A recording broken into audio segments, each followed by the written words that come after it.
Hello, everybody. Welcome to Geeky Geezers. I am your host, Aged Boomer. With me is PaPa Pacelli.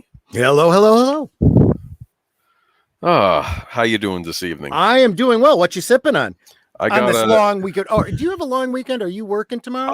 I know. I get off tomorrow, so I have that going for me. because a library would be closed. Yes, they are. Right, that makes sense. Oddly enough, garbage pickup apparently still happens in most counties around here, though. So Memorial Day is not a holiday for them. I just checked our calendar and found out that I don't have to get up early on Tuesday to take out the garbage. I can wait until Wednesday. Okay, but I'm having a ginger ale. You are having a ginger ale. I have released the Kraken, everybody. I'm having a rum and Coke. No. A 3-day weekend means 3 days I can drink. I was talking with a coworker who was going to a liquor store and said, and over in this one area of the store, they have this thing called Kraken. Oh, you stay away from that. And I'm like, is that like really? That's like 100 proof or something. She's like, oh, it is pretty strong. But what it is, the reason I like I never heard of the Kraken. What's that? Yeah. And don't look for me on YouTube. Yeah. The thing that I like about Kraken is it's got that. Everybody knows. Well, maybe not everybody knows what rum is. Rum is a very sugarcane based fermented drink, right? It's, I could go on and on about the history of rum, but it's a sweet drink. Okay. It's high in alcohol, but it's yummy. Okay. And Kraken specifically is a spiced rum. So they, all the different spiced rums have their own proprietary blend of spices, right? And for whatever reason, I was never a big fan of spiced rum until I tried Kraken. And Kraken just has these right mix of spices that who knows what's in it. I just really, really like. And it goes really well with colas, and flavored colas like cherry cola or Dr. Pepper or something like that. I really, really like it. It's very... You don't say this very often about alcoholic beverages, but it's refreshing. I really like it. Okay. And I can get schnockered really fast on this stuff. Okay. Well, hey, it should be an interesting evening then. You could even say it'll be one to remember. One to remember. We'll see. Yes, I'm going to be getting heated tonight too, so this should be very interesting. Okay, Horizon Talker though. Hello, the chat. I believe you were first. I think he was first. That was the first one I saw. And again, I always say this. Please go check out Horizon Talker's channel. He's got some really good artwork that he's posting on Mealy and on the YouTube, and he deserves a whole lot more followers than he has. Right, and let's see. We have let me see. We have Melissa Harrison Sons. Hello, Melissa Harrison Sons. Okay. See you at 9:30. Did I set this for 9:30? I hope not. Well, on the East Coast. Okay. On the East Coast, it's 9:30. It shouldn't be anything. It should be 9:03 right now. It's 9 o'clock. That's how we always. Anyway, she's not as loyal as some of the other ones. She comes on and she says, "I'll be there after this other guy's done." Oh, I see. Gotcha. Oh, look, Netters Network. Hi, sweetie. She's always loyal. Well, she has no choice because she's got to live with me. Sweetie, I don't know. Is that term offensive? I don't know. No, I'm kidding. Geez, there we go. No, we'll get into that with some of the articles we'll be talking about. Yeah. Okay. Wolf 10 Media, always good to see you. Okay.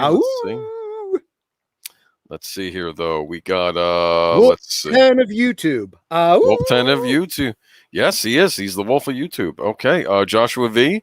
Daniel Heron. Greetings, people of Earth. Daniel Heron, thank you again for jumping in last night. That was a lot of fun.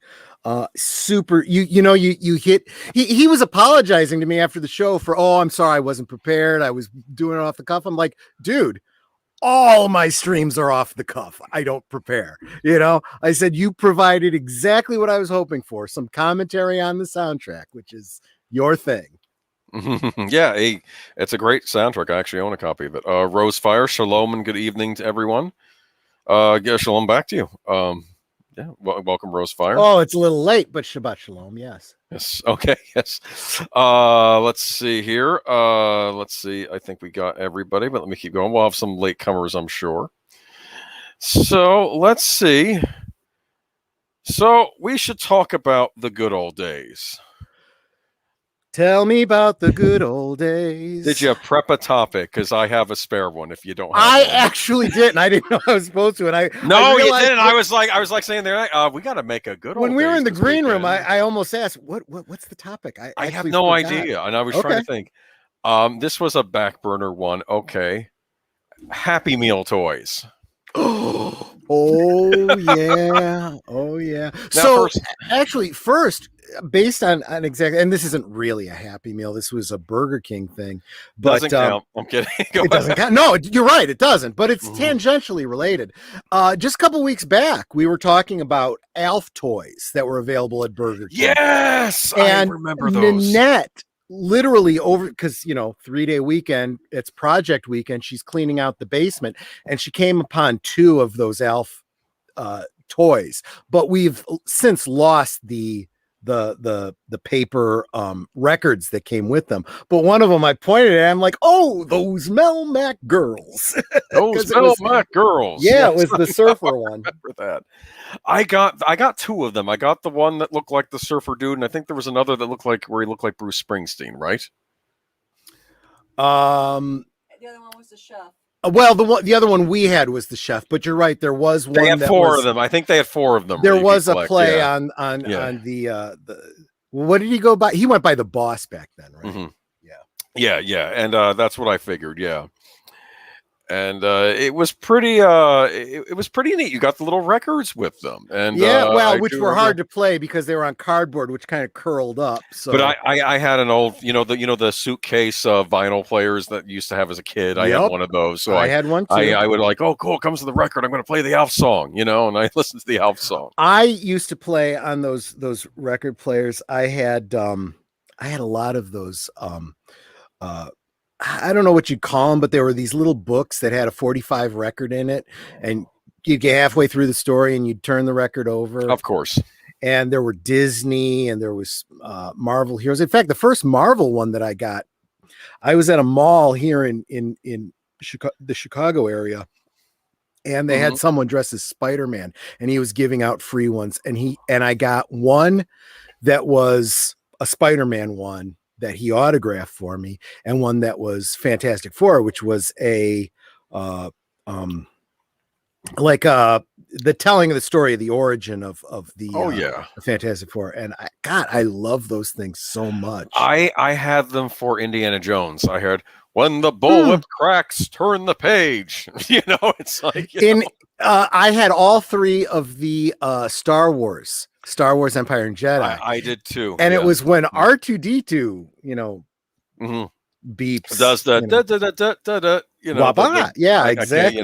You would turn the page. I was so excited as a kid to get those. I was like, whoa, it's like interactive, and I got this book and I'm hearing anything Star Wars, And they even made a couple original ones of those, like where like 3PO ends up at like a droid factory, and like there's an evil droid there that wants to take over, which or something. Kind of makes me feel like they had to be working off of some notes from Lucasfilm, because isn't that basically what ends up happening in the prequel trilogy? Kind of, yeah. And plus, back then, I think it was between Star Wars and Empire, Kenner had put out the Droid Factory, which was the only place you can get a 3-legged R2D2. Yeah. So that whole idea of a droid factory has definitely been a recurring theme in Star Wars. Well, do you remember the line in Star Wars when the 3PO and them go into the bar and says, your droids, they got to set aside. Their kind ain't welcome here. And I wonder if that's a holdover from the whole Clone Wars thing, It's interesting because just like everything else in the EU, fuck you, Kathleen Kennedy, the EU is where they canonized a lot of the individual characters and one-off lines that sparked all of our imaginations, right? Well, it turns out that the what's it called? The bartender, Wooher is his name, had a prejudice against droids, and that prejudice stems from his time in the Clone Wars against the Battle Federation. His family was wiped out by battle droids, and that's why he hates droids, and that's why he had the droid detector installed. We don't serve their kind here. Exactly. That is that is world building. That is why you don't throw out this stuff. This stuff is valuable. This stuff gives your universe rich character, you know? Rosefire. I have to read this comment from Rosefire, though. Nothing to do with this. I just had culture inappropriate food for dinner, kosher Thai curry. It's why is that culturally inappropriate? I mean, I don't think in any way is it inappropriate to Thai curry. Because she was appropriating food from the culture. Through the appropriation. I'm kidding. Okay? I'll tell you right now. I'll bet the people at that Thai restaurant that sold you the Thai food, they would love. Actually, this is something maybe I'll talk about in one of my Friday nights. The fact that Thai food is so popular here in the United States is specifically because of something called gastro diplomacy. The country of Thailand is specifically regulating the way Thai food is marketed overseas. Interesting. Specifically to get people to enjoy the food and say, hey, maybe come here and spend some money. That's really what's happening. So don't give me cultural appropriation, especially when it comes to the Thai, right? I mean, if you want there to be globalization, then don't ever bring up the concept of cultural appropriation. The two are mutually exclusive. Yes, I know. I'm just getting off on a tangent. We're both making light of it. That's the whole point. But getting back to the Happy Meals or Burger King meals or whatever, I'm trying to think, what are they called over at Burger King? Kids meals? I think they're called something like King Meals or Royal Meals or something like that. That sounds fancy.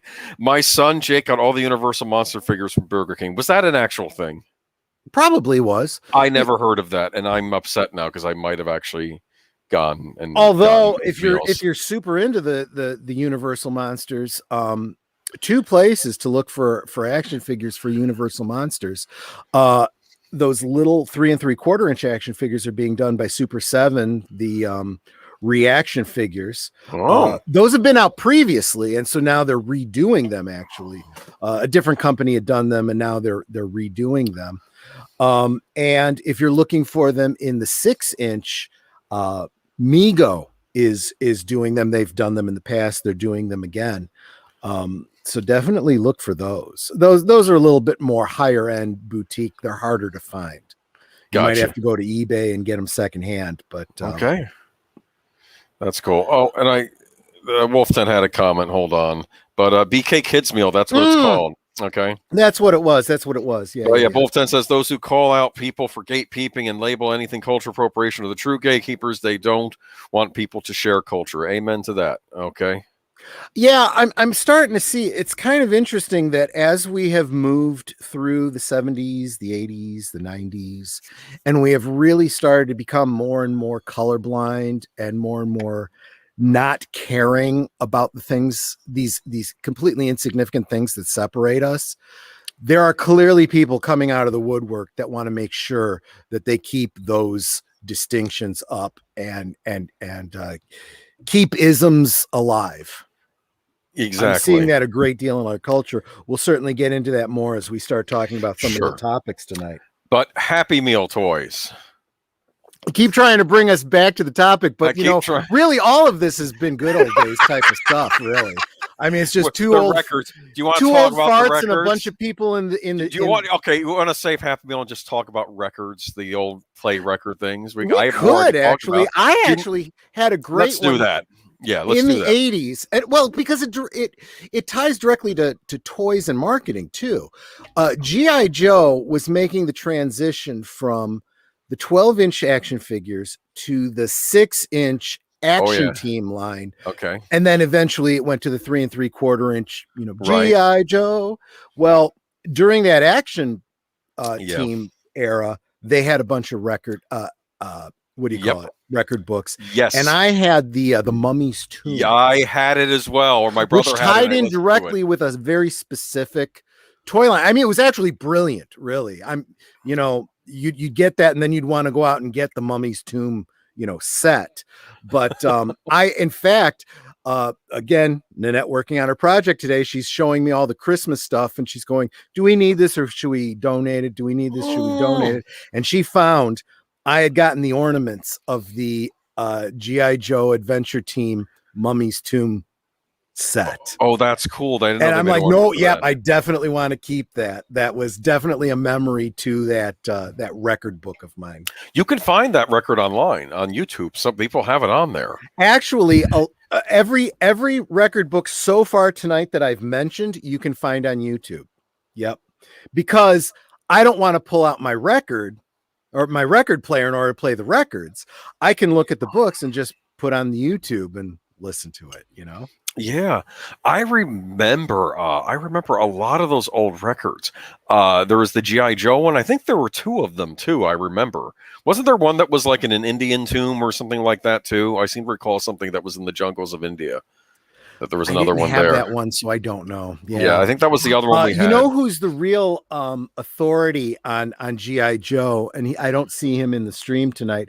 That's Skipper Kenner. He really, in fact, boy, speaking of knowing G.I. Joe, he is actually responsible for a G.I. Joe comic book. He's a lieutenant at a local fire station. And after 9/11, there was a lot of, government money going around for FEMA and different things. And he made a pitch to his department. I'd like to work with, I don't remember who had the license for G.I. Joe at the time for the comics, to do a, safety thing, a fire safety thing. Mm-hmm. And so he went and worked with whoever was doing the G.I. Joe things to put together a fire safety comic. And they put together this comic and he would look at it and go, you can't do this because that shows one of the Joes putting himself in direct danger, and it's not like they're super powered individuals. So if you're going to do this, you got to do this, this, and this.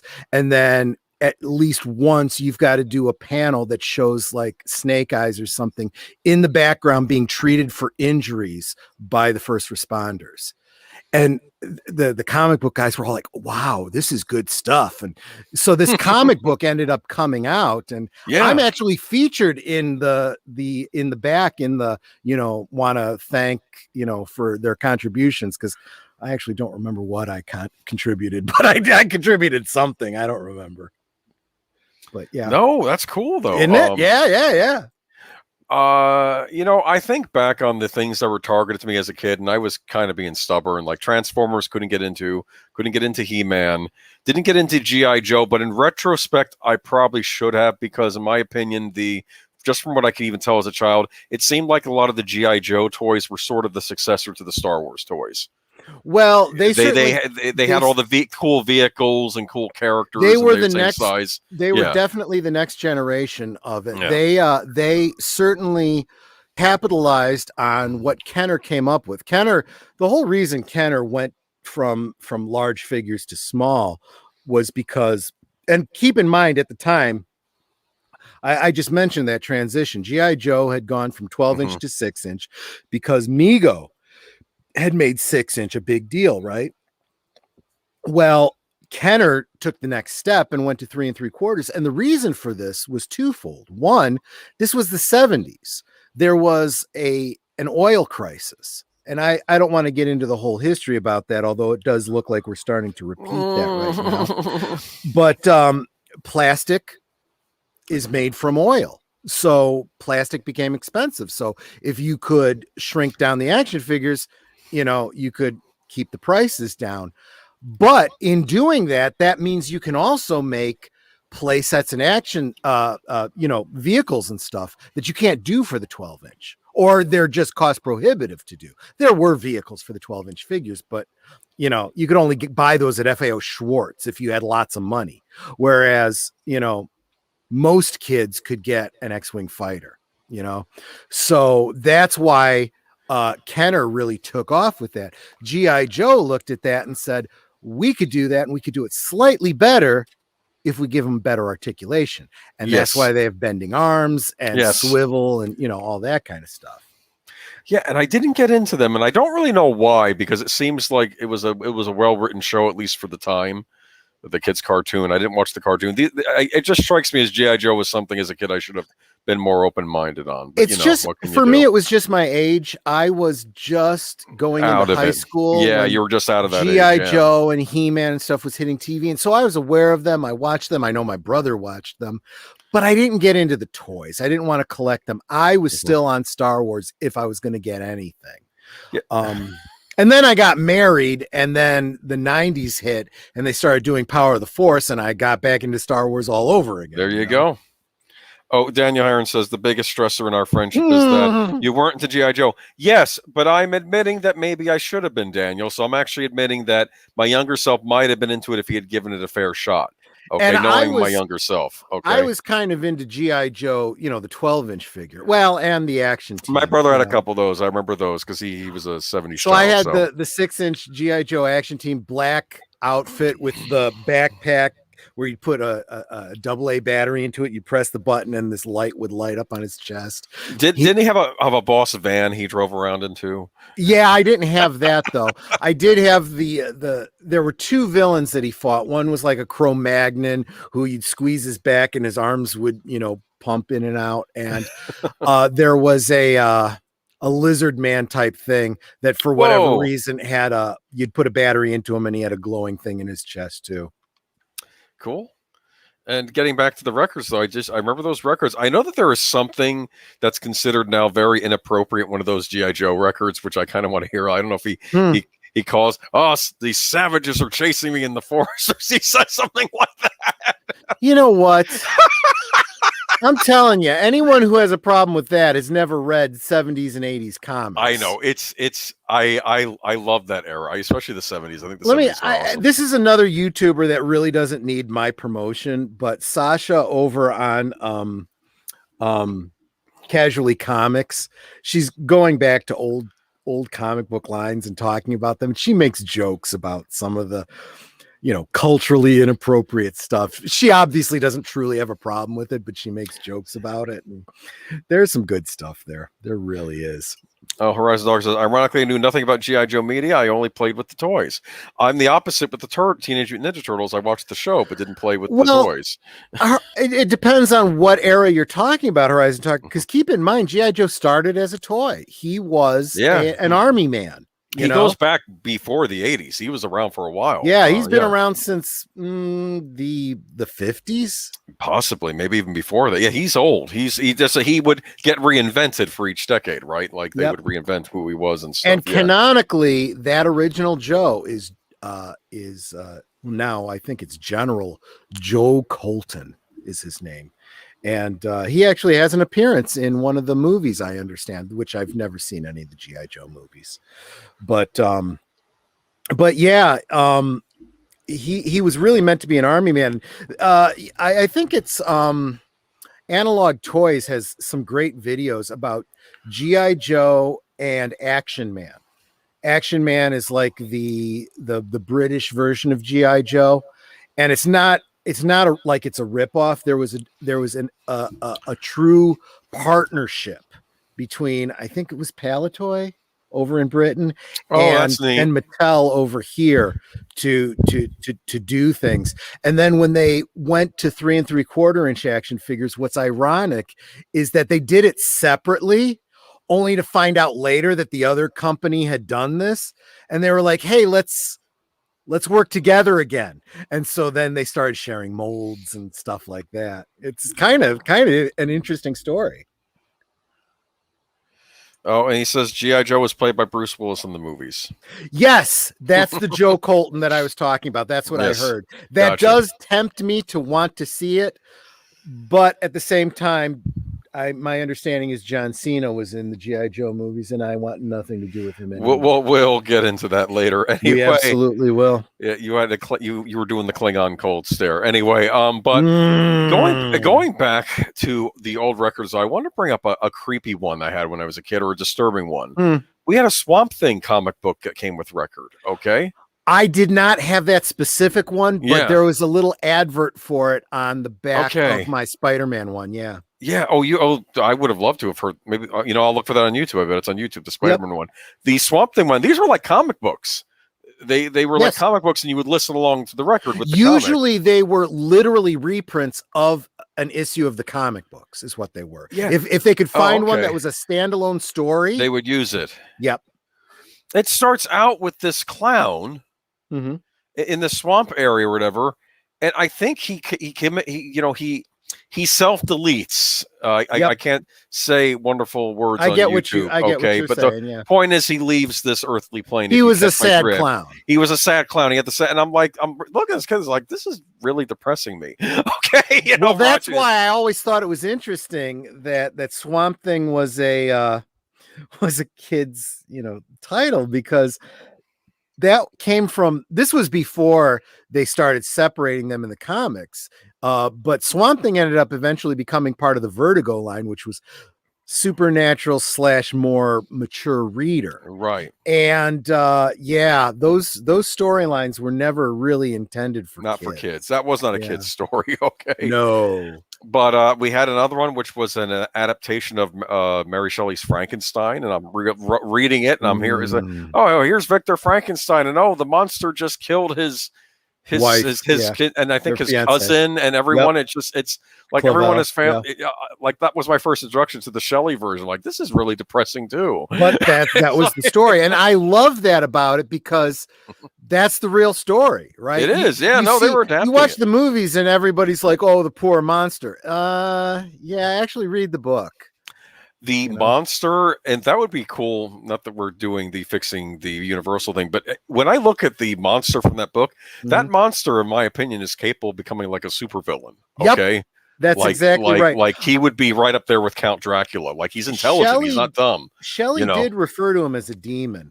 And there was this, although it was never said overtly in the story, it seemed to be implied that because he was an artificial construct, he was literally a reanimated corpse who had no soul.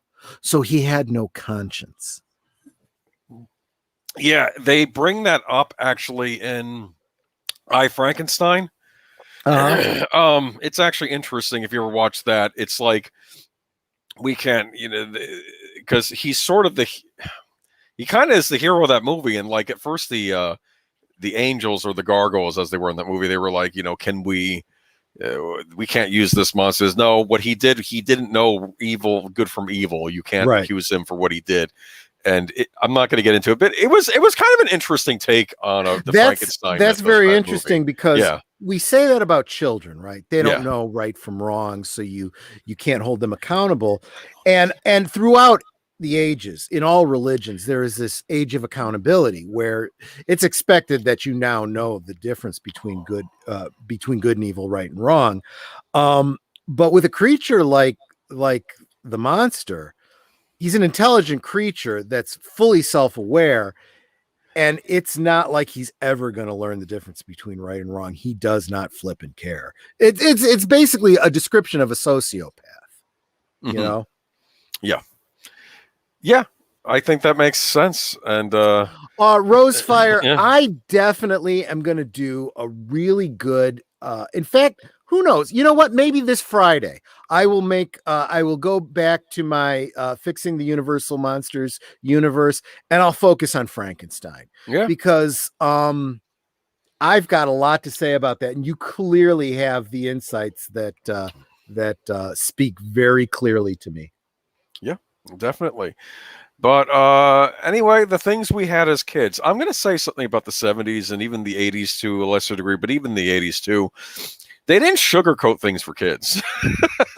Well, I don't know. I mean, G.I. Joe, nobody ever died. When the plane blew up, you always saw I remembered why I didn't watch it, because I didn't like the fact how all these American cartoons, nobody died on them. Yeah. And I realized every plane that blew up, you saw them parachuting out, and nobody died, and there was no stakes. And I'm like, how do you even win a battle? And I think that bugged me about the show, especially military show, and that's why I didn't watch it. That's why I was just a little bit too old for it, because I had those thoughts. But I was a kid at the time, so I should have been more open-minded. And I'm going to say, I'm sure the writers were doing their darndest to make it as good as it could have been. They did not have a choice. And the comics The comics, which were the same characters, Yeah. way more brutal. There was one comic I remember that opens up with a bunch of, it was a carryover from the previous comic where a lot of the mainline GI Joes were, it was an infiltration mission or something, and they were kind of trapped underground or something.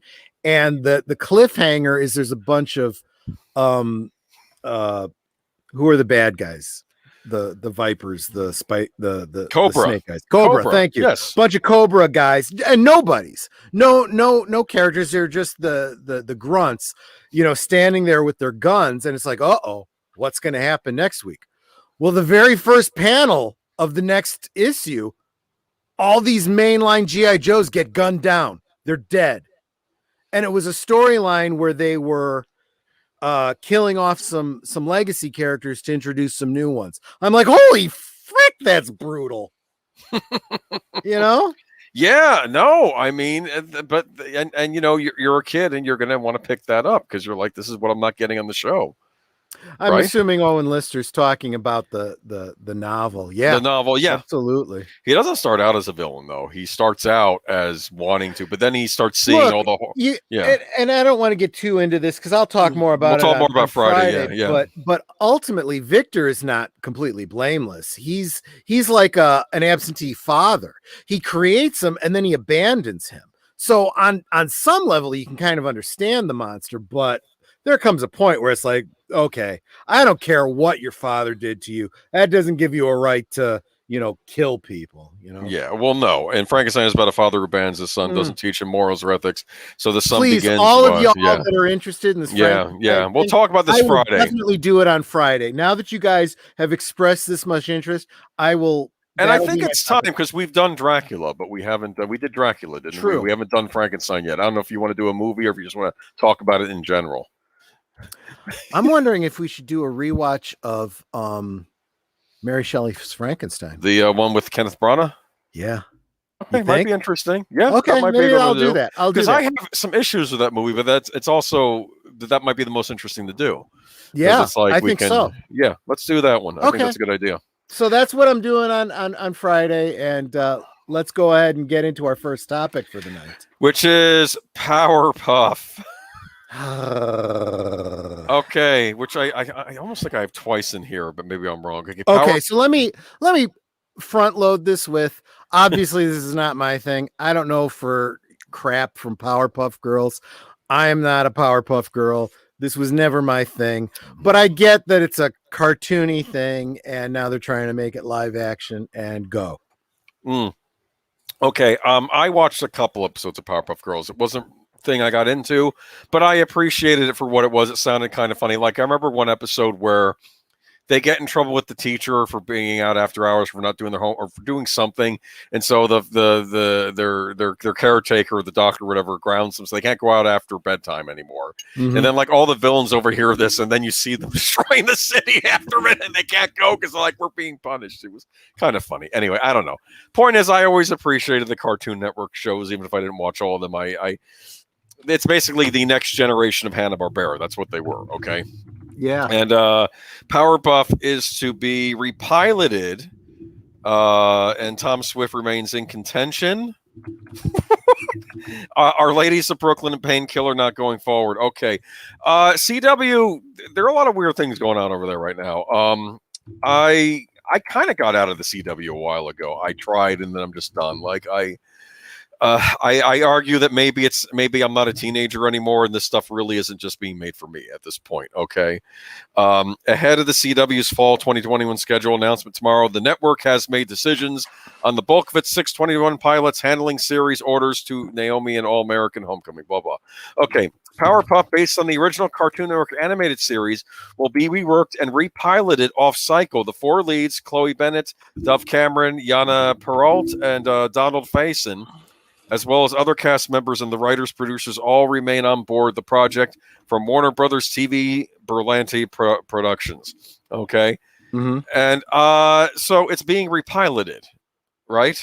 That's a little interesting. Okay. So let me first say Chloe Bennett, very, very attractive She from girl. Agent- She from Agents of Shield. Yes. She was Quake on or Daisy or whatever you want to call her from Agents of Her Shield. name kept changing. First it was it Sky, and then she found out what her real name was because she learned out who her father was. They Kyle. retconned her to make her an actual Marvel character. Oh, I see. Evil Kyle MacLachlan on the show. He was her dad on it, and I have to say, one of the things that annoyed me was that I thought her character was good enough to be in the actual big screen MCU, and I thought it would have been cool if we had seen her like end up joining the Avengers someday. You know, of course, that that's was not probably going to my happen. biggest problem with Agents of Shield. It was the same problem I've had with, you know, the CW Marvel, the Smallville situation, the whole idea of can't let our peas and carrots touch, can't have a shared universe. Well, screw you.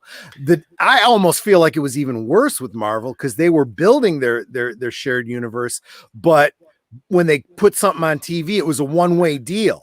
We're going to acknowledge everything on the big screen, but the big screen's never going to acknowledge us. Really obnoxious. And that even happened on the Netflix series. And especially the Netflix series was a problem because I almost think the Netflix show should have been their own self-contained universe, like Daredevil. Well, and it ended up becoming that because of the licensing thing. And that's all that licensing stuff complicates things even more. But and you know, it's what should have happened. And I have to tell you, I think the people that wrote the Marvel Agents of S.H.I.E.L.D., they got so annoyed with the whole Endgame thing and the 5-year gap, they didn't even address it on the show after that. And I don't know if that stuff even happens in that timeline or if they went into a different timeline. It's just it got timey-wimey, especially by that last season. But if you think about it, I mean, they were operating within the 5-year gap, right? I guess they didn't address it though at all. They only addressed the Thanos fight at the end of one season because it was the precursor to Avengers Infinity War, and then they didn't even bother bringing it up again for the next 2 seasons. I don't you know, it's just but really good actors on that show, and I especially loved Chloe Bennett. But good what I can say about Powerpuff Girls is, again, keep in mind I'm front loading this with I don't know from Powerpuff Girls, but what I do understand about Powerpuff Girls is they're supposed to be these artificially created young girls, right? This idea that they are the CW wants to go with teenagers. I think this is the same thing as what do they call their Archie's show? Riverdale. Yeah, it's taking a wholesome, family-friendly, you know, young adult kind of thing and making it teenager, adult, and it's like, screw you, CW. I mean, just seriously, screw you. Mm-hmm. Yeah, and it does sound like, you know, they're really having some problems over there. Yeah, and I don't know. It's just, can I address Wolfton real quick though? Yeah, please. Actually, I'm going to step away for a second. So go right ahead. Yeah, you're on your own for a little bit. No, it's fine. It almost bordered on Mary Sue with Daisy, but I was simping for Yo-Yo and Mac. I think with Daisy though, even if she wasn't perfect, I mean, I don't know if I would go bordering, but it didn't quite go there. And yes, Yo-Yo, I loved Yo-Yo. Yo-Yo might have been my favorite character on that show, which is interesting.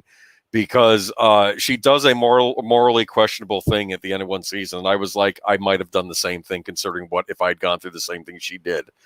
And everybody loves Mac, okay? And great cast on that show, great cast of characters in that show. Nothing but good things to say about that show for the most part. Thought the last season was a little iffy, but for the most part, some of its parts, good show, especially considering that it was mainly just meant to advertise the rest of the MCU. I thought they did a good job just being its own thing.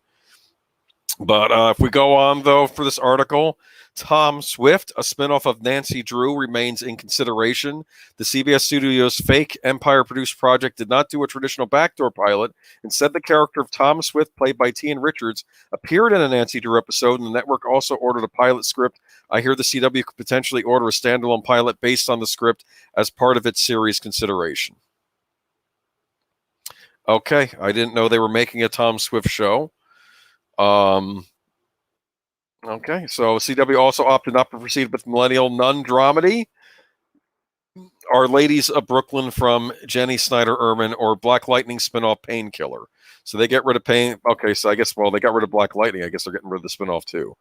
So, CBS Studios introduces Our Ladies of Brooklyn is shopping the project to sister streamer Paramount Plus and other outlets. Has anyone in the chat even been looking forward to these possible shows or even heard of them? I had never heard of them. But we do like Ladies of Brooklyn a lot, he said. We also like Tom Swift a lot, which was kind of a planted, not even a planted spinoff. It was a character that was planted in Nancy Drew, and we also wrote the first episode. We love both projects a lot. Written, produced by Diablo Cody and Heather Regner, who will do the rewrite. Powerpuff follows the trio that used to be America's pint-sized superheroes. Now they're disillusioned 20-somethings who resent having lost their childhood to crime fighting. Okay. Yep, that's exactly my point. That's exactly what I was getting at.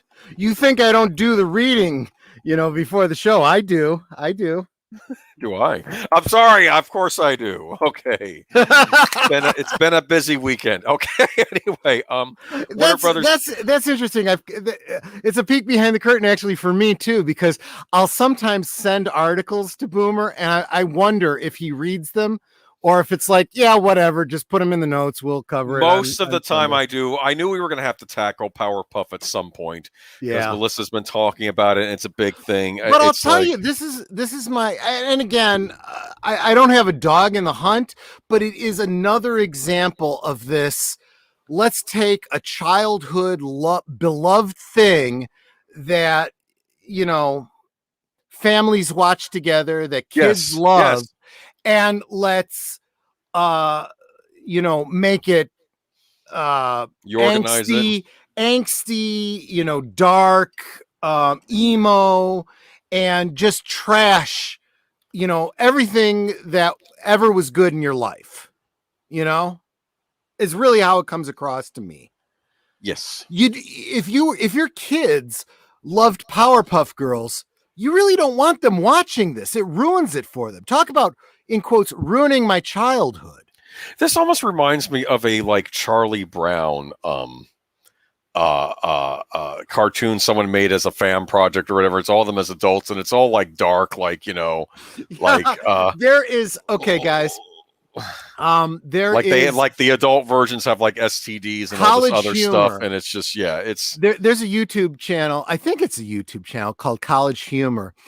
Michael Rosenbaum worked with them briefly, and he back when just right after he had done the Lex Luthor thing, he was still doing the bald thing because he had to stay bald for that role. So he played an adult Charlie Brown. And he does several different incarnations of an adult Charlie Brown with very adult humor.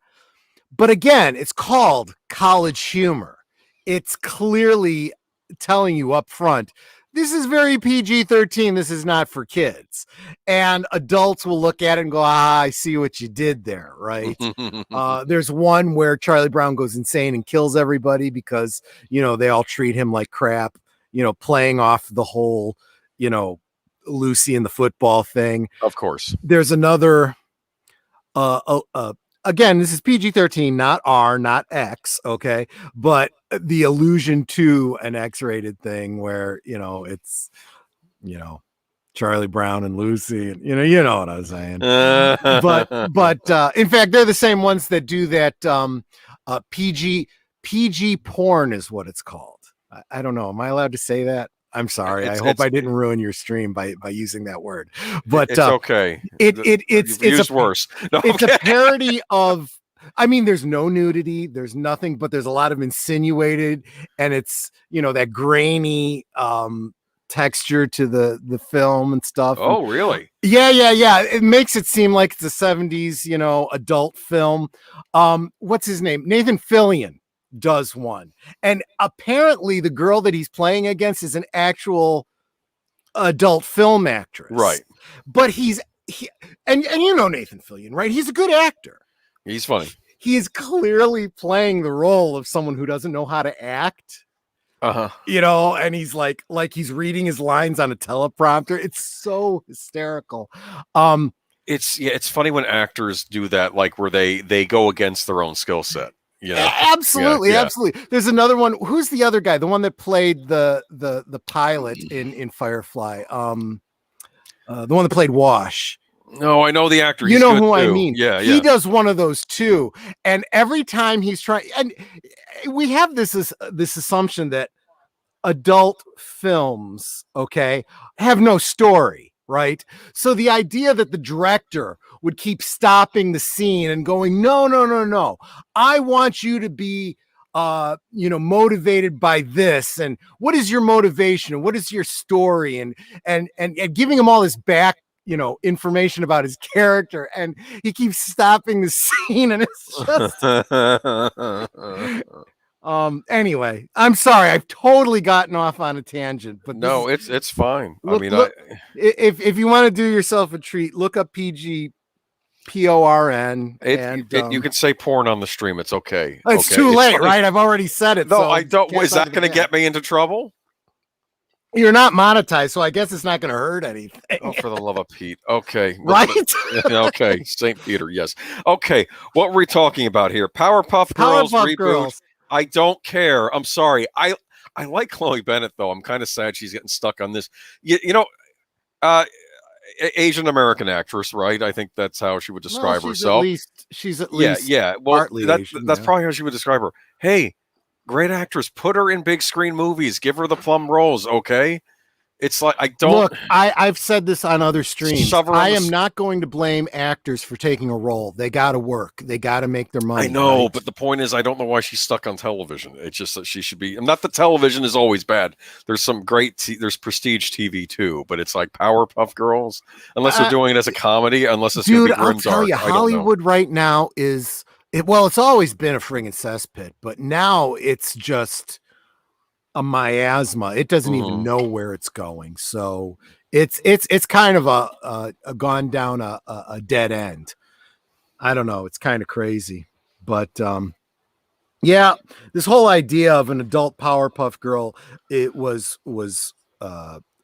poorly thought through to begin with. But guys, it's the CW. This article is about CW pilots, right? CW is friggin' lost. They are dying in the ratings because they have crap on TV that nobody cares about. Yeah. Seriously. Their best shows are shit in the ratings. You know? I don't know what's going on. Batwoman is just being buried. Yeah, well, to be fair, they've which again, there's another example. That girl, I forget her name, but the one that's playing the Batwoman. Yeah. I like her. No, you've liked her another thing. I have to say, it's not always the actors on these shows. Sometimes you can get a great actor and they're stuck in something terrible. Like I'm a big fan of horror movies, and you'll find out like I'm watching Zombie, right? Mm-hmm. And like the lead actor was part of the Royal Shakespeare Company because of course he was.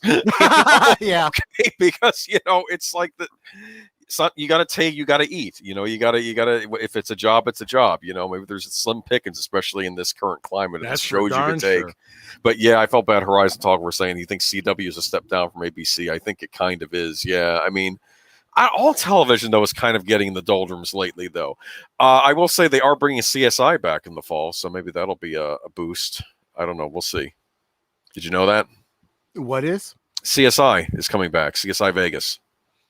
Really? With Grissom, any of the original cast? Grissom and the other woman, too. Not Grissom. Yeah, Grissom's back. Nice. And they're wanting it. They're gonna have the two mains from it, and they're gonna have cameos by other people, and they have a new crew too. And it's gonna be about showing how CSI stuff has changed, like more recently than it was. But like they're bringing it back. And stuff like that. New tech, and he's gonna be back on with I guess his girlfriend or whatever from the old show, or wife. I don't know if they got married. The one he ended up with. You know who I'm talking about. Yeah. Well, anyway, she's on it as well. I do, but I can't remember the. She's going to be on it as well. And they have some new people. Speaking of not knowing actress's name, I just looked up the black actress who's playing Batwoman. It's Javicia Leslie. Gosh, beautiful woman. I loved the previous role she was in God Friended Me. Apparently, she's claiming to be bi. She did play a gay character on her previous role. Right. None of that matters to me in the slightest. Well, she's a talented actress. I think she's absolutely wasted on this Batwoman BS. Yes. And she is not the problem with that show. The show is the problem with the show. Yeah. And that's a lot of the problem, too. The writers are a problem with a lot of these shows, as we're learning as time goes on. But we'll see how things work out. Yeah. But Powerpuff, I'm not looking forward to it. But apparently, I am going to say this. Apparently, the pilot was so bad, they're having to redo it, right? Yep. So maybe they're learning. Well, I do feel like, and this is going to work its way through some of the other topics of the night. I do feel like there is a change in the air, so to speak. I think the bean counters are starting to come out and say, enough, we need to make money. Yeah, bring back CSI, and hopefully they won't. Hopefully CSI will just be CSI, like it used to be, okay? And, or better, make it better, in fact. That's what you do. This next article, Lord of the Rings, right? Unless you had anything else to say about Powerpuff. No, but this is kind of more the same. Yeah, Powerpuff. I think we talked about this, didn't we? The Lord of the Rings needs a giant global audience. We can reiterate it though, but we did. Go ahead and read the article or read the portion. I'll read the portion I got on this, and maybe it's going. Maybe you have something. Yeah, we have something new to add on it. But let's see here, though. But we have this was like the stakes are high for the Amazon Studios' upcoming Lord of the Rings series with a reported first season budget of $465 million. That's a lot of money. Mm-hmm. That's almost $500 million. And that's part of what I want to talk about. But go on. It will be one of the most expensive television shows ever made. That's a problem. I guess Amazon has money to burn, though. I don't know. Yeah, but Disney did too at one time. Oh, I see. So the more money you burn through, the less money you have. Yes. Okay. How do you justify such an expensive endeavor? Speaking to the Hollywood Reporter, Amazon Studio Chief Jennifer Salke said it was mostly due to the badness of the market, knowing that Netflix paid $469 million for 2 sequels to Knives Out. It's Knives Out. But she also revealed Amazon's lofty expectations for the forthcoming prequel. As for how many people need to watch Lord of the Rings, a lot left. A giant global audience needs to show up to it as appointment television, and we are confident that this will happen, Salke said. Yeah, we talked a little bit about this a couple weeks ago. But what do you have to say? Read that last line again, please, Boomer. A giant global audience needs to show up to it as appointment television, and we are pretty confident that will happen. Let me translate that, okay? We are taking a huge gamble on a long shot. That's what they're saying. I'm just pointing that out. Okay, go on. So does that mean China, basically? I'm not going to just say China, but China is a big market. But when they say global, they mean global. They need everybody. They need every eye they can get on. But wasn't the original Lord of the Rings a big global hit anyway, though? I mean, I remembered it being I had a friend who... This is why it's so bass-ackwards, Boomer. Because instead of making something that's really good and just trusting that it will do what it does, right?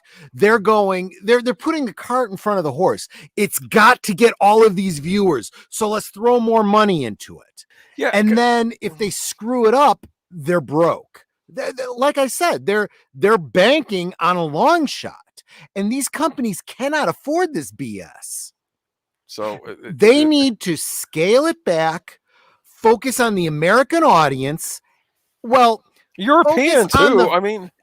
Let me take that back. Not focus on the American audience. Focus on the fan audience, and just trust that if you make a good product for the fans, the normies are going to come along too. Lord of the Rings has fans all over the world. I mean, the book's been translated into how many languages? Okay, exactly. I told you, I had a friend who was over in Japan, and he saw it being advertised. It was kind of funny because Gollum was speaking Japanese on the commercial for it, which was kind of funny, if you think about it. It kind of makes me wonder if Gollum in Japanese has that same kind of weird cadence and weird grammar, Probably, how that translates. But he was Japanese. Saying, watch this. This was nominated for Best Picture, nominated for something. You need to see this movie. And of course, I'm sure people in Japan went to go see Lord of the Rings. It's a big deal movie, but and you make an excellent point. They've got fans all over the world. Write it for the fans, because if you lose the fans, and I'm telling you, we keep telling Hollywood this, both in YouTube videos and in comments and with our dollars, if you don't have the fans, you have nobody. You give up the fans for the hope of some fictional other group. You never get it, and you go broke. Yes. Well, you know what it is? They think that they think that the audience is ever expanding. They think that their shit doesn't stink. They think that I don't have to do this old crap. I can do my own thing. I'm better than that. With Lord of the Rings, you had a complete book series to base your movies off of. This thing is being taken from a lot of backstory, which I guess is the similarity, whatever how you ever pronounce Silmarillion. it. Silmarillion. Silmarillion is a collection of outlines and notes and commentaries, and they're not really full stories. No. So it's lore. It's basically lore of Middle Earth, right? Lore, and it requires somebody who is a true Tolkien scholar who also happens to be skilled at writing to do it. That is not what these fucktards in Hollywood are capable of. Well, all I know is that they went through didn't they go through a big firing of the writing staff over there for this thing? I remember didn't they have a Tolkien scholar there as well, and then it was I don't know. Anyway, naturally, every show wants to garner a large audience, but Amazon is setting a high bar for Lord of the Rings.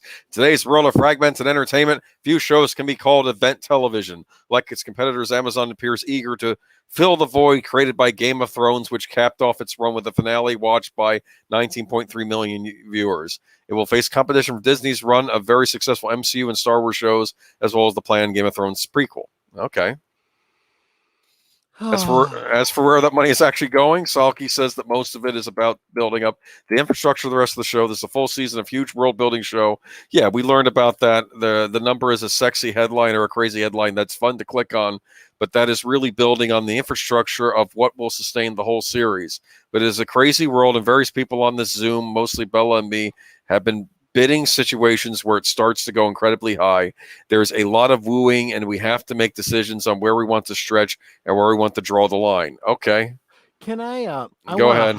I want to highlight Leia plus size comment. She says, I'll do it. Let me look for it. Amazon does not understand Lord of the Rings. They think Lord of the Rings and Game of Thrones are the same thing, and the new show will stamp out the spirit of Tolkien. You know what? I can't speak too much to that last point, but you're absolutely right that they just are hoping it's going to be their Game of Thrones, and they don't understand it, and that is the problem. That has been the problem with every franchise.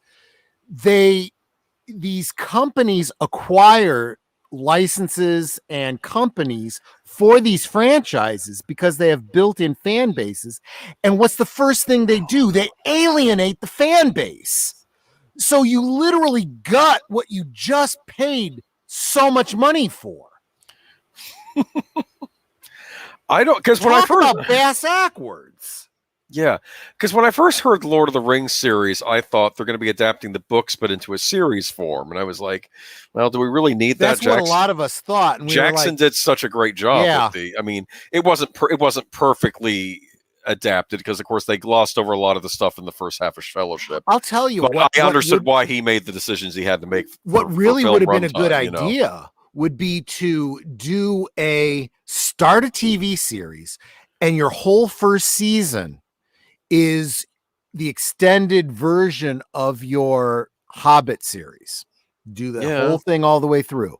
And then your second season is the extended director's cut version of, Lord of the Rings, and go through all the movies, put all the stuff that they already have on DVD, make it into seasons of series. Okay. Well, are you talking of like trying to make it an even further extended version of what already exists, and just break it up into episodes?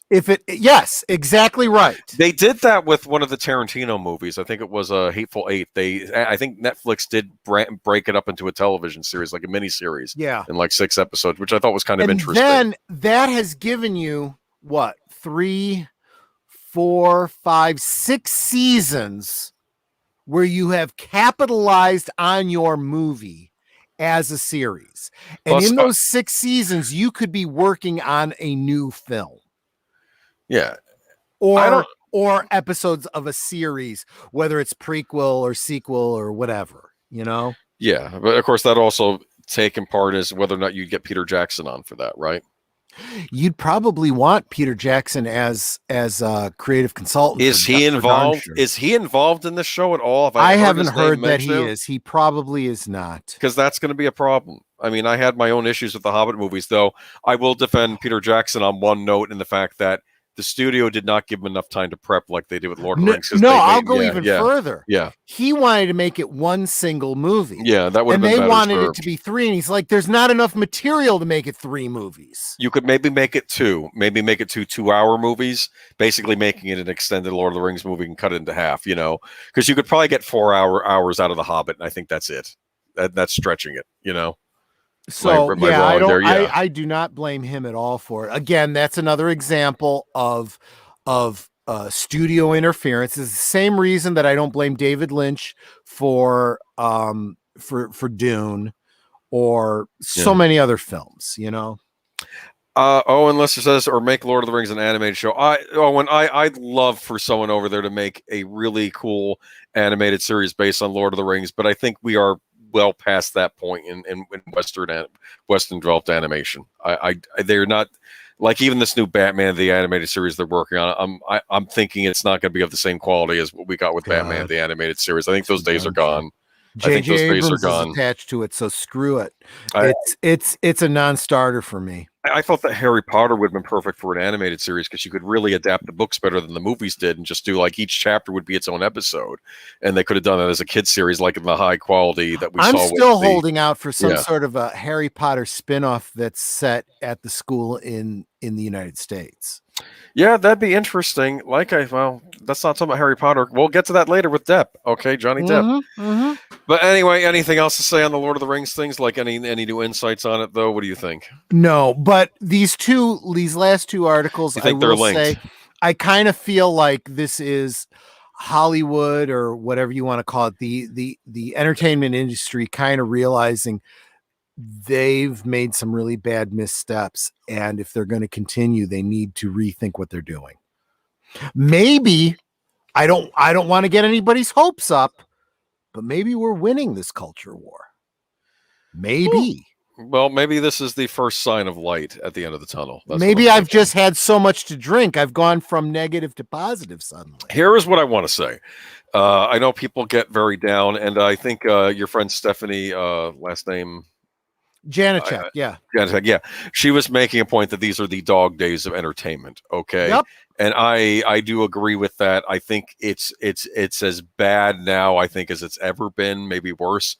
I mean, I thought the writer's strike of 2001 was terrible, but this is pretty bad right now. Yeah, and for as much credit as I would give Stephanie Janicek, I would point to Doomcock.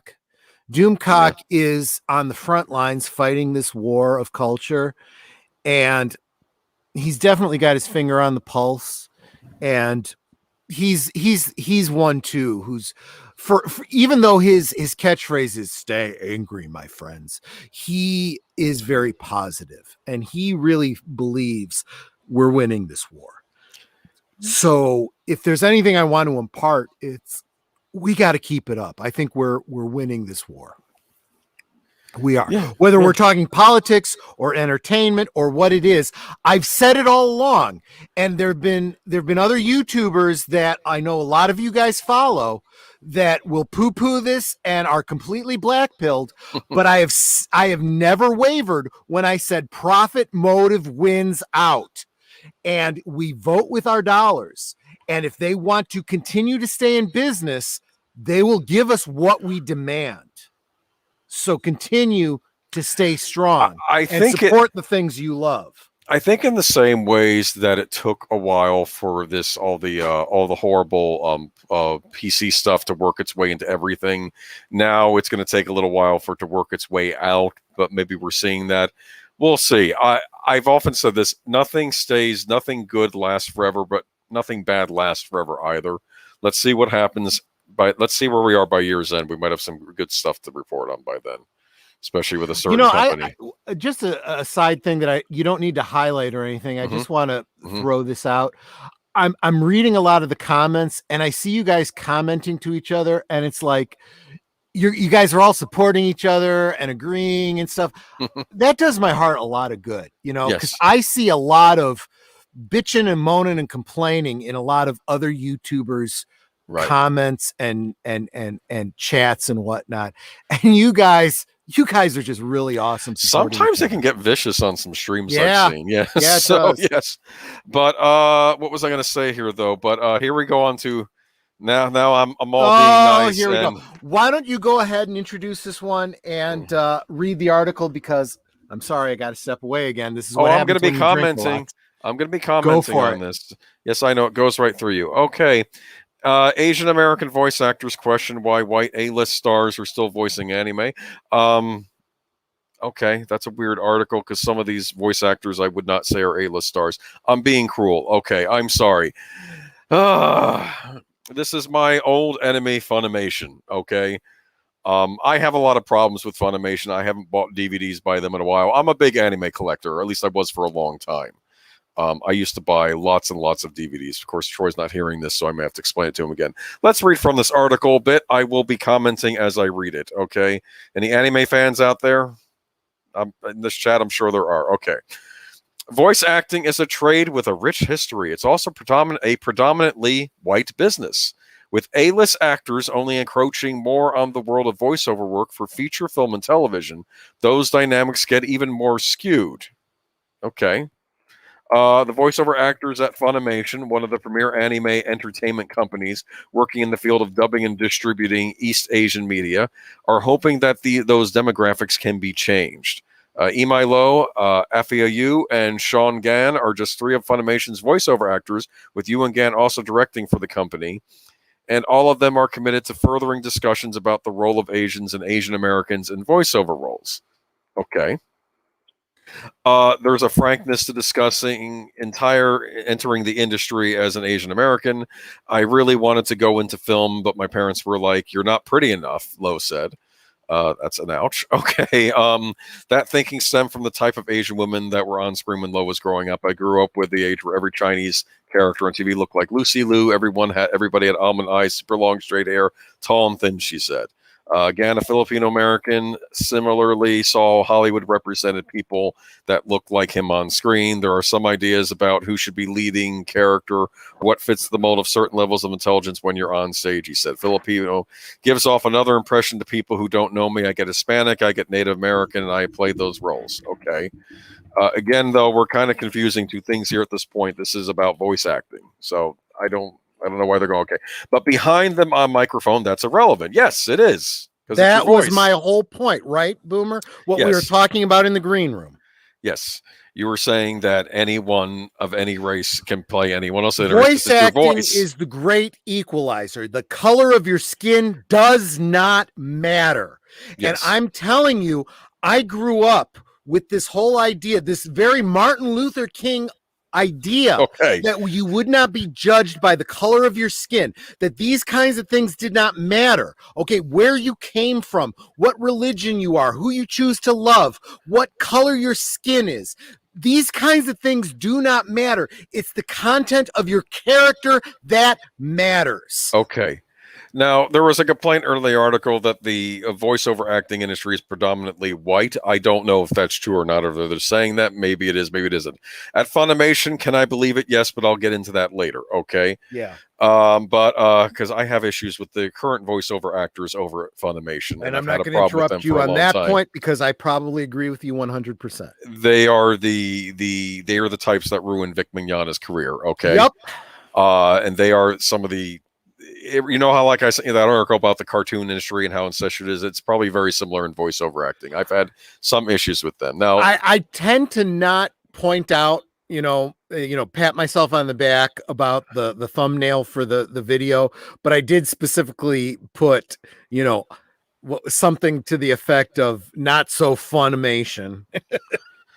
Yeah, well, yeah. I've had an issue with them for a while. I could go on a rant about Funimation. I kind of feel like you should. Even before they got infested with the whole. Okay, for starters, the big complaint is in recent years is that You want to share that what that video that you shared with me?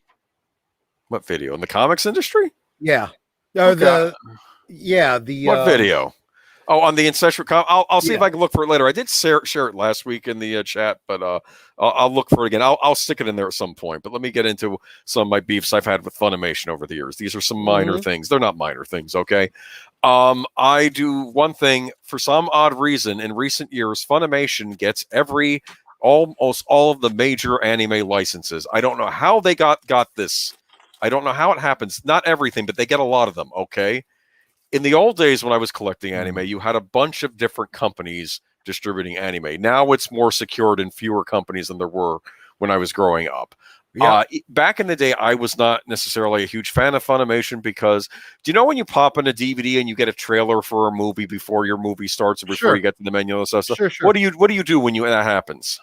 When you get like a commercial Usually trailer? fast forward over it unless you find it really interesting. You probably skip over it. And, fair enough. Okay, I'm not interested in this trailer, or I've already seen it 4 times. I don't need to see it again. I want to get to the menu. Hit menu. On a Funimation DVD, you get a commercial. It does nothing. It says you get a block. You can't do it. Okay, hit the fast forward key. Does nothing. Hit the fast forward by seconds key. Does nothing. You get a block. You cannot fast forward past commercials on Funimation DVDs. This goes back to the early 2000s. Disney videos are the same way. No. I get Disney DVDs. You hit menu, it gets you to the menu. Oh, okay. I don't know. Maybe you're thinking maybe they are now. Actually, I haven't bought a Disney DVD. I'll be honest. Okay, so there. Okay. Here's. Can I just to share with our audience something valuable? I hear what you're saying, guys. If you own physical media and you have this problem, make a copy of the DVD. Take the original, put it aside. Watch the copy, because the copy you'll be able to skip and do whatever you want to do. Yeah. Oh, El Horizon Talker. A lot of other places closed down. Genion, ADV. Yeah, have plenty of their DVDs. I'm proud owners of many Genion and ADV DVDs. It's sad that we lost a lot of those companies, but I often said at the time, well, other companies will spring up to take their place. But the trouble is some of this stuff gets consolidated. It's like everything else in the entertainment industry gets consolidated into fewer and fewer companies running the whole thing. And guys, just real quick, when I say make a copy of your DVDs, that's what we call fair use. You're not breaking any laws if you've already bought the DVD and you make a copy. Yeah, there you go. For your own use. But there you go. But yeah, Melissa Harris is bringing up Dragon Ball Z. Let's not get started on Dragon Ball Z because we know what happened there. Anyway, back to this article. I've had a problem with Funimation for a while. In more recent years, they've done some questionable dubbing jobs where they insert comments like, "You're one of those Gamergate creepos." I'm sorry, no Japanese script is talking about Gamergate. That was an American phenomenon. They don't know about that, Japan. You're just doing that to stick it to people in your audience that might be watching your thing. I want to take that even further, Boomer. When I feel like when you do translations and dubs and whatever you want to call it, you have an obligation to be as true to the spirit of what you are translating as possible. And I want to make a point. You're saying spirit. I mean, if it's not exact, it's not exact. But if it's the spirit, like for instance, if they're using a colloquialism in Japan, like I think in the Paranoia Agent, they called him Shonen Bat. They called one character called Shonen Bat. That translates in in English to Bat Boy. We think of Bat Boy, we think of Batman. You don't want to use that. Right. So instead on this thing, they called him in the dub Little Slugger. That actually makes more sense. Little Slugger. Right, because you're not confusing with Batman. Okay. What is the intent? And see, I have done this. I've been on many. I'm sorry, this is going to seem like a departure, but it's directly related. I am on a bunch of different pages and forums for the Klingon language. And people oftentimes come in and say, how do I translate blah, blah, blah into Klingon? And the question we always have to ask is, when you say that, what do you mean? because the literal words, I can translate literal words, and in another language, they are gibberish. Okay.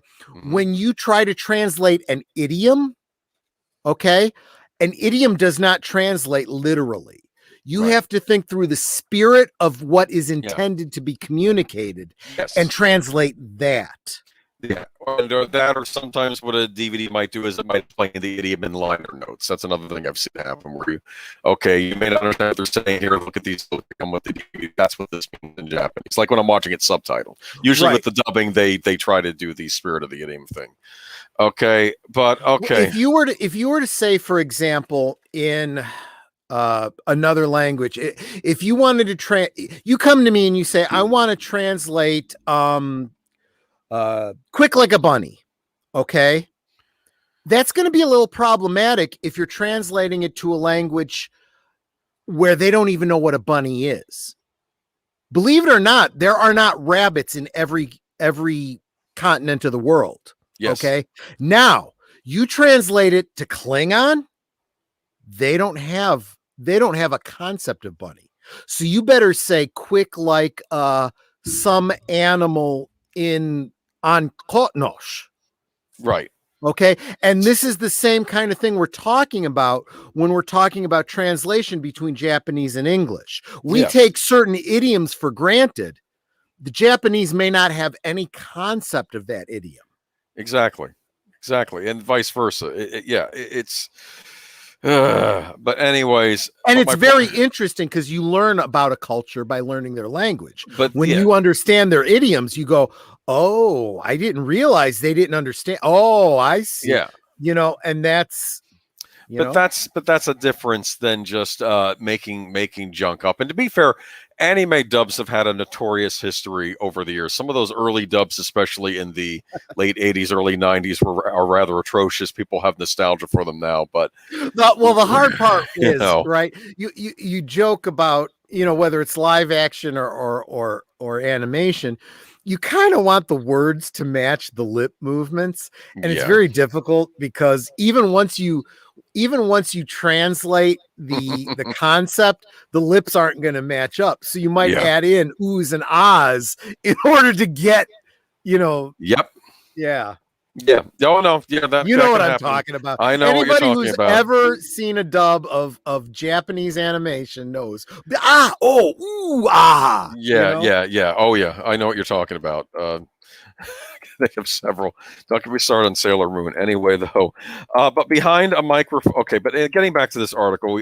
Okay, but behind a microphone, that's irrelevant. With his voice, he can utilize that to play everything from small minor characters, dashing leading men, and outright monsters. In the role of anime voiceover, Lois played little boys and little girls, and has you, who also pointed out the lack of judgment that comes from being off camera. When it comes to a voiceover, I play a lot of blondes. A lot more than I would have expected starting out, you said. Having that freedom to play outside how your body looks really appealed to me. Yeah. So, okay, well, it's looking like the studio, brought you in and is not pigeonholing you into doing this role or that role. So I don't really know. I mean, I pick on these guys for a lot of things. Then it goes on, the rise in anti-Asian violence and the continued discussions about the lack of representation, though, are certainly making anime voiceovers analyze how the system has been set up. There's a lot of violence going on all around the place, and it's horrible when any group is targeted. Any group. Anyway, I'm just thinking, like, for example, Rosa Salazar, who played Alita Battle Angel, who on Netter's Network's next rewatch. That's the movie we're going to be rewatching. Rosa Salazar was basically saying that, she was doing an interview where she talked about the fact that the character she plays doesn't really look like her. It's kind of a cartoon character, but what's great about playing that character is she could play it until the day she dies, regardless of what she looks like physically. Everyone loved her in that part, including the creator of the manga who created Alita. Okay, so let's not. Anyway, Gans said he's aware that the predominantly white people in power who have set up studios will hire those they're close to and who often look like them. I'm going to say this, not that I even want to defend the people of Funimation. It's more of a clique, and it's more about hiring their quote-unquote SJW friends. That's what this is all about. That's why Mignana got kicked out because he's probably, you know, because I think also he's a Christian. That didn't sit well with them. Yeah. Okay. So Yeah. and they hired Gotta you. find a way to destroy him, right? But here's what I understand: they hired you, and they hired the other two people. So obviously they're willing to hire. So not that I even want to be defending the likes of that work over Funimation. Okay, but that desire to check a box can also lead a small group of the same diverse people being promoted everywhere. And on top of that, anime itself is also playing on their own misconception of the West. Eastern culture hyperlifts Western culture, Gan said. But guess what? They're the ones doing the voices on their end. In other words, while Japan and China are stereotyping the United States, they're still allowing Asian actors to voice the characters. For Gan, that should be continued here, where the U.S. has a rich diversity of performers. Okay. So here's my point. Okay. Yes. I want to cut right through this, okay, and get right to it. Voice acting, I said this earlier. Voice acting is complete freedom. It doesn't matter what you look like. It just matters what your voice sounds like. I want to reference the older Filmation cartoons. Okay. For example, the Star Trek, the animated series. Okay. You had many of the same actors that played the roles on TV. You had Michelle Nichols, you had George Takei, you had Nimoy, you had what's his name who played Scotty, Jim Doohan, you had all of them. Okay, you had all the main actors, right? Because you had all of them, you didn't want to pay a bunch of extra actors. So you literally had Nichelle Nichols and Majel Barrett doing all the female roles. Whether they were white or alien or whatever the hell they were. Okay? And you would have Jim Doohan. Jim Doohan was a very talented voice actor. Completely separate from Star Trek. He could do accents, he could do all kinds of things. Of course. So he did many of the aliens because he was that talented. And it was kind of a cost-cutting method. Otherwise, we would never have had Star Trek the Animated Series. You know who else is a talented voiceover that does different parts? Michael Rosenbaum. Oh God, he's good, isn't he? Because he did the Flash, but he also would do I think he played not Deathstroke, Deadshot. He did Deadshot on did he? On I didn't realize that. He did other voices on those Clancy series. Brown is another one. Yeah. Michael Dorn did a bunch of voices on the DC series as well. James Earl Jones. Yeah. People kind of forget he didn't just do Darth Vader. He's done a lot of voices that you'll recognize. Yeah, so you could be a live action actor or a dub actor. But anyway, we're getting into Darth Vader was not an African American character. But just saying. But the voice is iconic, and I wouldn't have been the same without James Nobody has a Earl Jones. damn problem with it. Yes. Well, apparently people do have. This is where we get into the next part of this article. But too often, mainstream Hollywood productions utilize A-list stars to voice their characters, even in dubbed version of anime features like the works of Hayao Miyazaki. Gan Yu and Lo all say they appreciate the voice dubbing with regards to Miyazaki's work, but they're still confused about why the belief is that A-list stars sell these movies.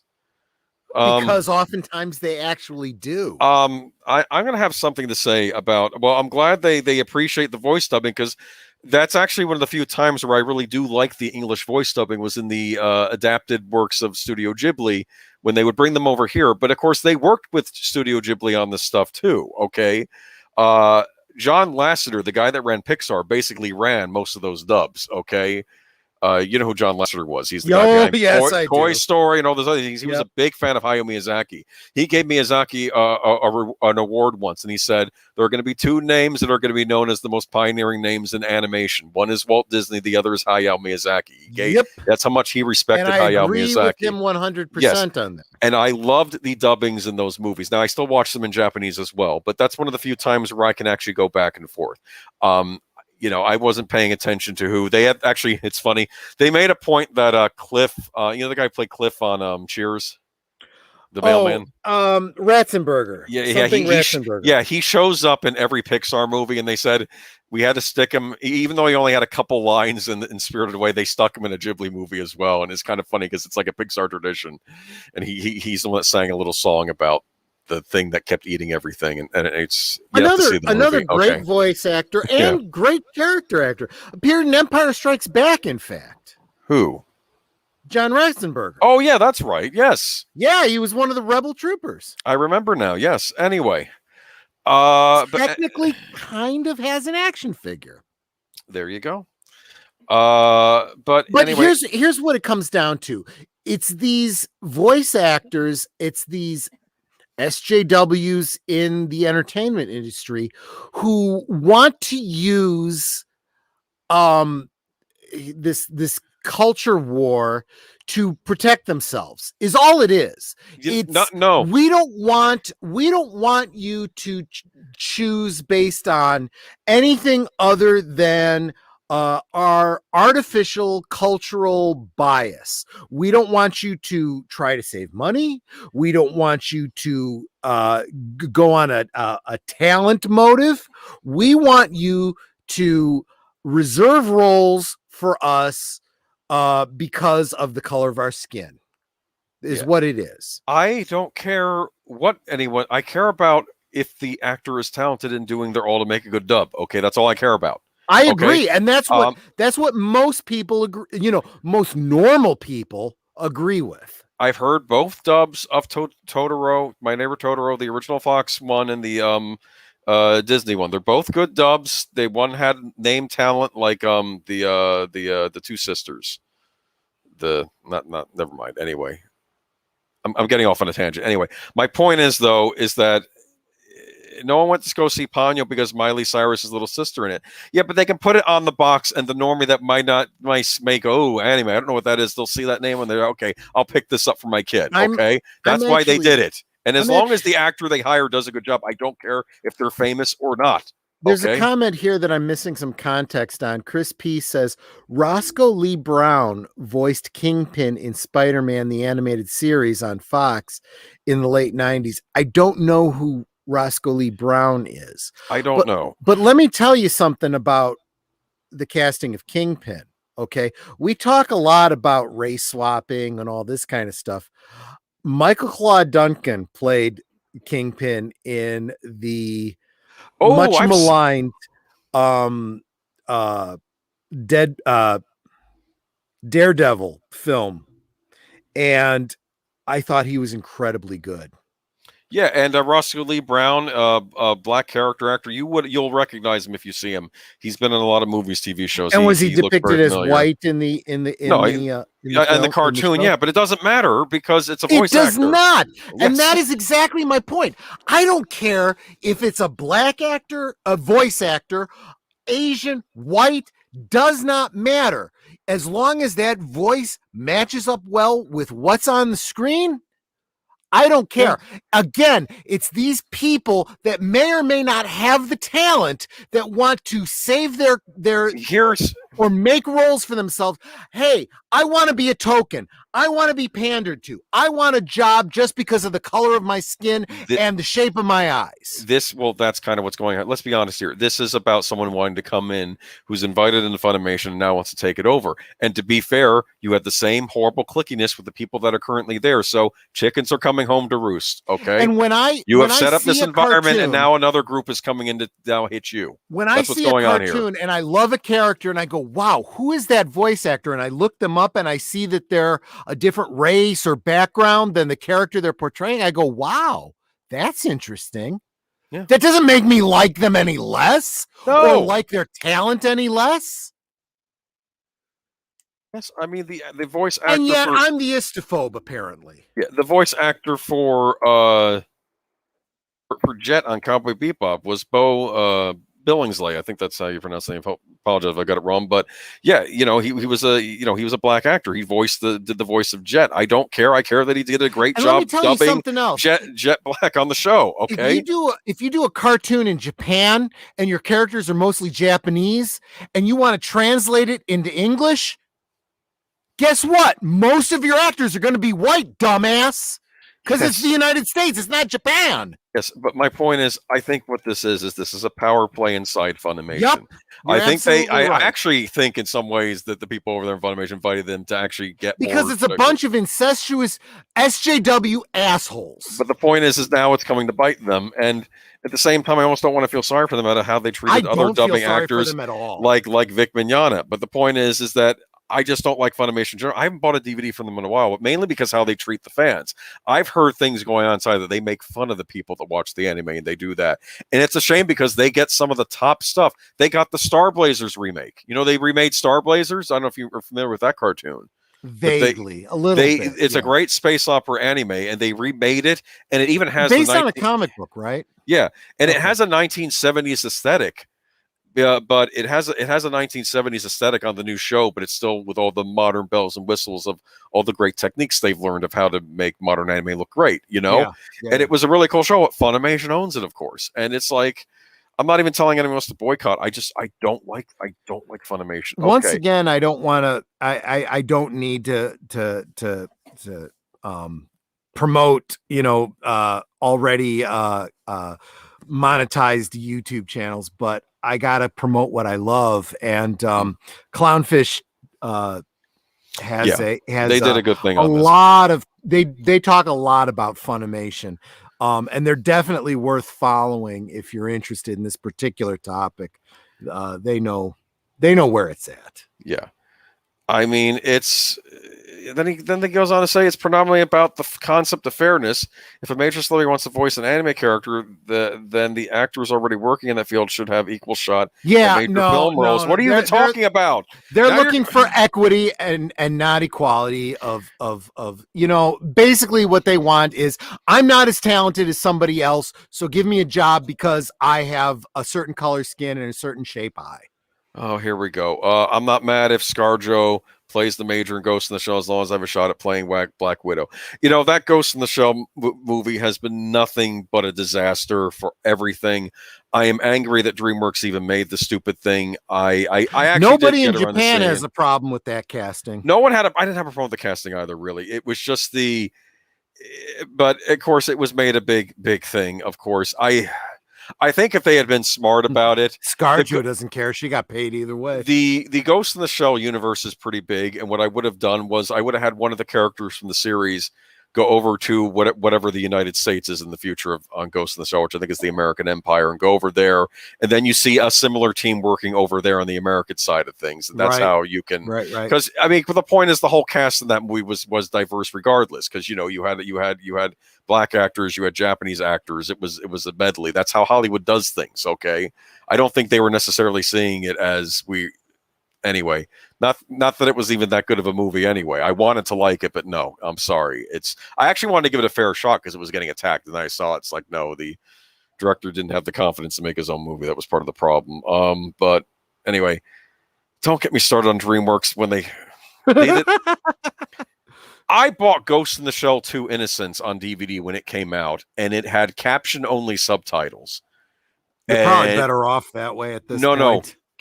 No, not regular subtitles, closed caption subtitles, and no regular subtitles. Oh, so it was in Japanese. No, it was in No, it was in No, the movie was in Japanese. There was no English dub, which, even though I'm not always a big fan of dubs, you should include both because that's what helps sell the anime. And frankly speaking, the original Ghost in the Shell was a big bestseller. It made it on the Billboard list, so I don't know why they didn't give the sequel a proper release, because DreamWorks owned it and didn't know what they had. And then it gets released with caption-only subtitles, and I'm sorry, it takes me out of the movie when I'm watching it with the sound on. It says, steps in the background, blah, and all this other stuff. And I think I wrote to them and says, hey, you include caption-only subtitles, and they were like, oh, well, we're sorry. We're doing, it's for the hearing or hard of hearing. I'm like, that's fine. You can include 2 sets of subtitles in a movie. Yeah. And it even comes in on when you click the closed captioning on the TV, that stuff comes on anyway. And they're like, well, not everyone who stuff has a closed caption TV. And I'm like, well, then make it a separate subtitles. It became this whole shit. It became this whole shit fest. People were furious. Finally, they had to reissue corrected discs. They messed up the subtitles. That's what happened there. Okay. Yeah. They messed up the subtitles. They fixed it later on. I got a reissued disc. that movie had nothing but a disastrous release on home video. I finally got the replacement disc for it. This is how we're treated, man. This is how the people that actually spend money on this stuff is treated. Well, I'm going this on is in your own argument I had with this. Okay. You're speaking to something that I'm getting off track. I've kind of wondered about many, many times, Yeah. because whenever Netter and I are doing a rewatch, we always put on the subtitles because we got to keep the volume low so we can hear the For a co-hosts. rewatch. Yeah, exactly. And what I find interesting is so many DVDs that say, French and whatever other language, Yeah. and then English for the hearing impaired. Yeah. And it's like, really? English for the hearing impaired? No, they don't have just plain English subtitles if the movie's already in English. They probably should. Yeah, they should. But I'm saying this with this, the movie was only in Japanese. Because it costs nothing else to do it. No, it doesn't. They should include it, especially with, no offense to some of our British audience out there, but sometimes I have to put on the closed caption on some of these BBC things, especially when I'm watching Luther and I hear Luther's partner on the show, and I know he's speaking English, but it ain't like new English I ever heard. Okay, I have heard this from so many people, even Brits, who have said, let me put on closed caption because I've been told that some Americans can't understand me. It's like I'm such an Anglophile. I've really never had a problem understanding. British some of these accents. I'm sorry. Even the Welsh, even the Scottish, even the Irish. Oh, please. Are you kidding me? Shetland? Do you watch Shetland? I watch Shetland. That's captions. I'm sorry. I don't know. That is show. The thick Scottish. No. And I'm not saying they're speaking badly. I'm just saying it's like accents anywhere. There are going to be words that you're going to miss because of the accents. I get what you're saying. Okay. My father's stepdad was a Southerner, U.S. Southerner. Couldn't understand a word the man said. Yes, because he mumble talked. Like the guy on remember King of the Hill? Yes, exactly. Exactly like that. Yes. Okay. I've known some guys like that actually talk like that. Anyway, okay, but okay, he's complaining about ScarJo. Okay, but basically, I'm going to say this: it seems like Funimation invited these actors in, and now they're attacking the company from within. The aged boomer rant. Gotta love it. Thank you, Crispy. Usually, I'm the one that gets that. I can go on anime rants. I don't typically talk too much about anime on the show because Troy, I to be general, you're probably a casual anime fan at best, right? Like you. Yeah, pretty much. I got into this stuff because I love animation in general, you're whether it be American, French, wherever it's around the world. If it's animated, I'll watch it. Yeah. And the Japanese have done some amazing work, especially a lot of those classics from the late 90s, early 2000s. They're fantastically animated films done on a much smaller budget than what you get in the West, but they looked fantastic. And I used to gobble this stuff up. I used to buy these releases. It was like a prestige thing. I'd go out and get the latest, big feature anime release. So when someone botches that release, I get furious, especially when it's a big movie studio that doesn't understand what they own. Anyway, what was I talking about? I could go on this for hours. Okay, so we should probably wrap this up. Here's what I got to ask you, Boomer. We're an hour and a half into the show. We've only gotten through our first topic set, and I'm wondering if it's my fault or yours. It's probably my fault. I knew I did. We're moving on. Anything else to add on this? We can go a little longer this time. At all. Oh God. Okay. Are we done? I am. As far good luck. Good luck dealing with this problem, Funimation. I feel no sympathy for you. And Japanese companies, start paying attention to who's distributing your stuff. And Bandai, can you go back to distributing your own stuff like you used to? Because I used to buy those DVDs like crazy. You were a great distributor. Then you stopped and you're giving everything over to Funimation. Come back. We'd like to have you back here, okay? I bought every one of those Ghost in the Shell standalone complex releases on day and date in the collector's editions. It was us, Pete. It was us that were buying it over here outside of Japan that helped get that second season funded. I'm just saying. Come back, please. Okay, I've ranted long enough, people. This is my super nerd. Even jumping in on you, saying, "Chris P, it's hysterical talking about your ranting." Usually, I'm the one that's doing the ranting. I think they're a little surprised it's you. I will go on anime ranting because for a long time, the way you collect figures, I collect anime. Okay, I have a ton of old series, and I'm very happy that I bought a lot of those old sets when they were cheap. I think I got the whole Evangelion box set released for like on a Right Stuff sale for like $30. I don't even want to know what it goes for now. So what okay? you're A lot of saying the is the stuff way I could rant about Hasbro, you can rant about anime. kind of, yeah. Right? Yeah, basically, yeah, because Yeah. Discotheque still puts out good stuff. I didn't like that little rant they had about that one Lupin special. Just don't release it if you have a problem with it. It was a bad special anyway, because they were accusing it of some kind of istophobia. Anyway, let's move on. I don't care anymore. Big news! Yay! Amazon. This conversation will be forgotten with the penalty of torture. Oh, okay. yeah. Not as good news as you think, but go ahead. Amazon buys MGM. Well, honestly, I'm going to say this. It's not great. I understand why Amazon is doing this, though. And no, I do too. What does MGM do? And don't say James Bond. Well, they no. MGM is a distributor, and that's the problem. A lot of the films that people associate with MGM, it's not like Amazon is getting access to those films or owning those films. MGM is just licensed to distribute those films. Yeah, it's not like Amazon now owns James Bond. They don't. And that's why this article's title is very misleading. No. Studio behind James Bond. Yeah, the studio behind James Bond. Well, okay. The studio behind James Bond, the distributor behind James Bond in North America was United Artists.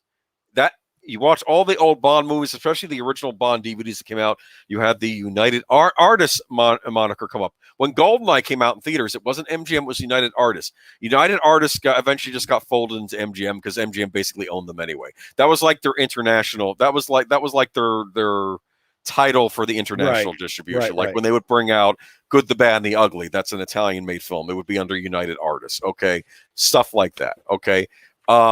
So then it became MGM just releasing the stuff. And then we have all this stuff with the new Bond movies being distributed by Sony and Columbia. So I don't know what they're talking about here with it being MGM. Okay. I don't know. It's very confusing to me. James Bond has a new home. Well, does he? Because they don't own James Bond. No, that not didn't at happen all. From this merger. This is the big company equivalent of clickbait.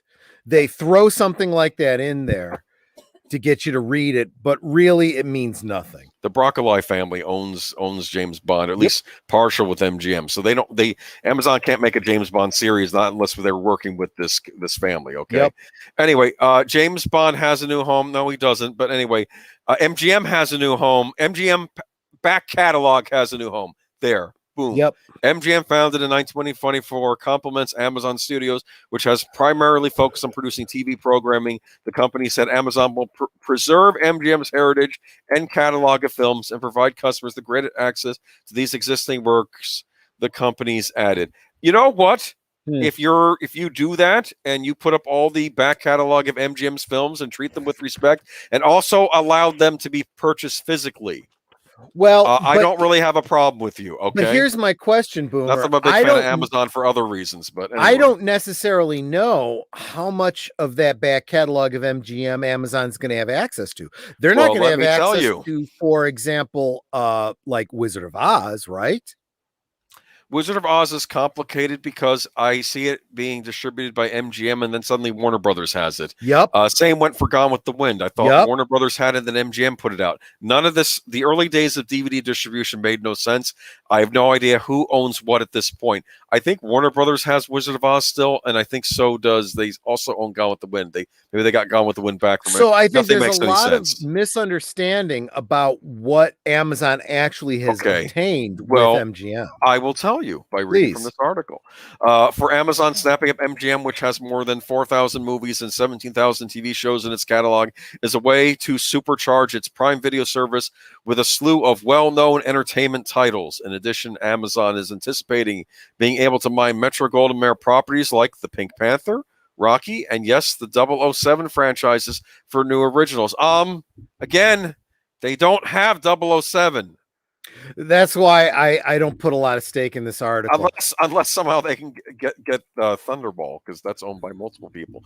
Anyway, oh jeez, let's not started on that. Okay, the real financial. Never say never again, my friend. No, let's not. I don't want to talk about that again. We already talked about that. The real financial value behind this deal is the treasure trove of intellectual property in the deep catalog that we plan to reimagine or develop together with MGM's talented team. Mike Hopkins, Senior Vice President of Prime Video and Amazon Studios, said announcing the deal. It's very exciting and provides so many opportunities for high-quality storytelling. This, I have to admit, this is kind of making me disturbed. This is like they're harvesting, like it's some alien like harvesting humans like in War of the Worlds. That's what this is feeling like with movie IPs. Because why not just create new stuff? Real quick, I want to address Horizon Talker. He says Variety publishing an unreliable article. No, keep in mind, okay, when you read Variety, you have to read between the lines on Variety. Variety is one of the trades. Okay? They're one of the big trades in Hollywood. There is incredible value in what they publish, but you can't take them at face value. You have to read between the lines on Variety. You will get some astonishing truths by reading Variety, but you have to know how to read Variety. And sometimes it takes an insider like Kamran Pasha to explain it to you. Just saying. So we could get a Pink Panther show. Why would we want one? Well, that's the point, because it's kind of a product of its time. Plus, okay. Anyways, what was I going to say? If Amazon is smart, all they're trying to do is whatever catalog they can get, they want to add it to their Prime streaming service, because look at all these added movies on Prime. That's a big deal. Having the MGM pack catalog is a big deal if you want to watch older movies. Okay? Well, this is true for all the streaming services. I've said this all along. You want your list of what is in your catalog to be as big as possible, because people have a limited amount of money for how many streaming services they can subscribe to on a monthly basis. If you want to be the one that is must see, must stream, internet stream, you want as big a catalog as possible. And so I totally understand this acquisition. However, if you think this is going to save the next James Bond movie, you're sadly mistaken. This has nothing to do with that on it at all. In fact, I heard that was coming to Paramount Plus, but anyway, that's even funnier. Okay, Melissa Harris says Warner Brothers owns pre-1986 MGM Library and Cartoons and United Artists Cartoons and Films. It's very confusing who owns what right now, because I believe that Warner Brothers put out a Tex Avery collection, which I bought. And because it had that Red Hot Riding Hood cartoon, which I needed on Blu-ray. Okay, I'm sorry. Anyway, you know the one I'm talking about. Oh, Wolfie, please actually, tell Wolf me Media should appreciate that cartoon. But anyway, I'm going to step away real quick. Okay, but my point is that I believe that was put out by Warner Brothers, but I believe those were MGM releases. I don't know who owns what at this point, but the point is Warner Brothers probably owns some of the stuff, but anything that MGM held on to, I think now Amazon has. It's a big boon for them, I would think. I don't know if this includes a lot of the stuff that was put on TCM that you see on Turner Classic Movies or not. What kind of saddens me about this, though, I have to admit, one of the things I actually did like about Amazon streaming services is that you find a lot of these weird, obscure movies on there that if they had the more mainstream stuff on there, they might not even bother with. I mean, Amazon Prime Video is really the mom and pop video store of the 1980s, where you saw all these weird movies and all these weird covers, and you can find a lot of that weird stuff on Amazon Prime. Okay, like a lot of these wonderful Italian horror movies I like, they're on Amazon Prime. Okay, a lot of old school horror movies on Amazon Prime. They had Children Shouldn't Play with Dead Things is on there, if anyone's familiar with that movie. So, and I kind of am worried if they get a lot of the better stuff like the Rocky movies and everything else, they may decide, well, we don't need the more obscure movies. And it's kind of a charming thing about Amazon. So I'd hate to see, that would kind of be I don't know, kind of a sad loss. But what can you do? Does anybody else care about these cult movies besides me? I don't know.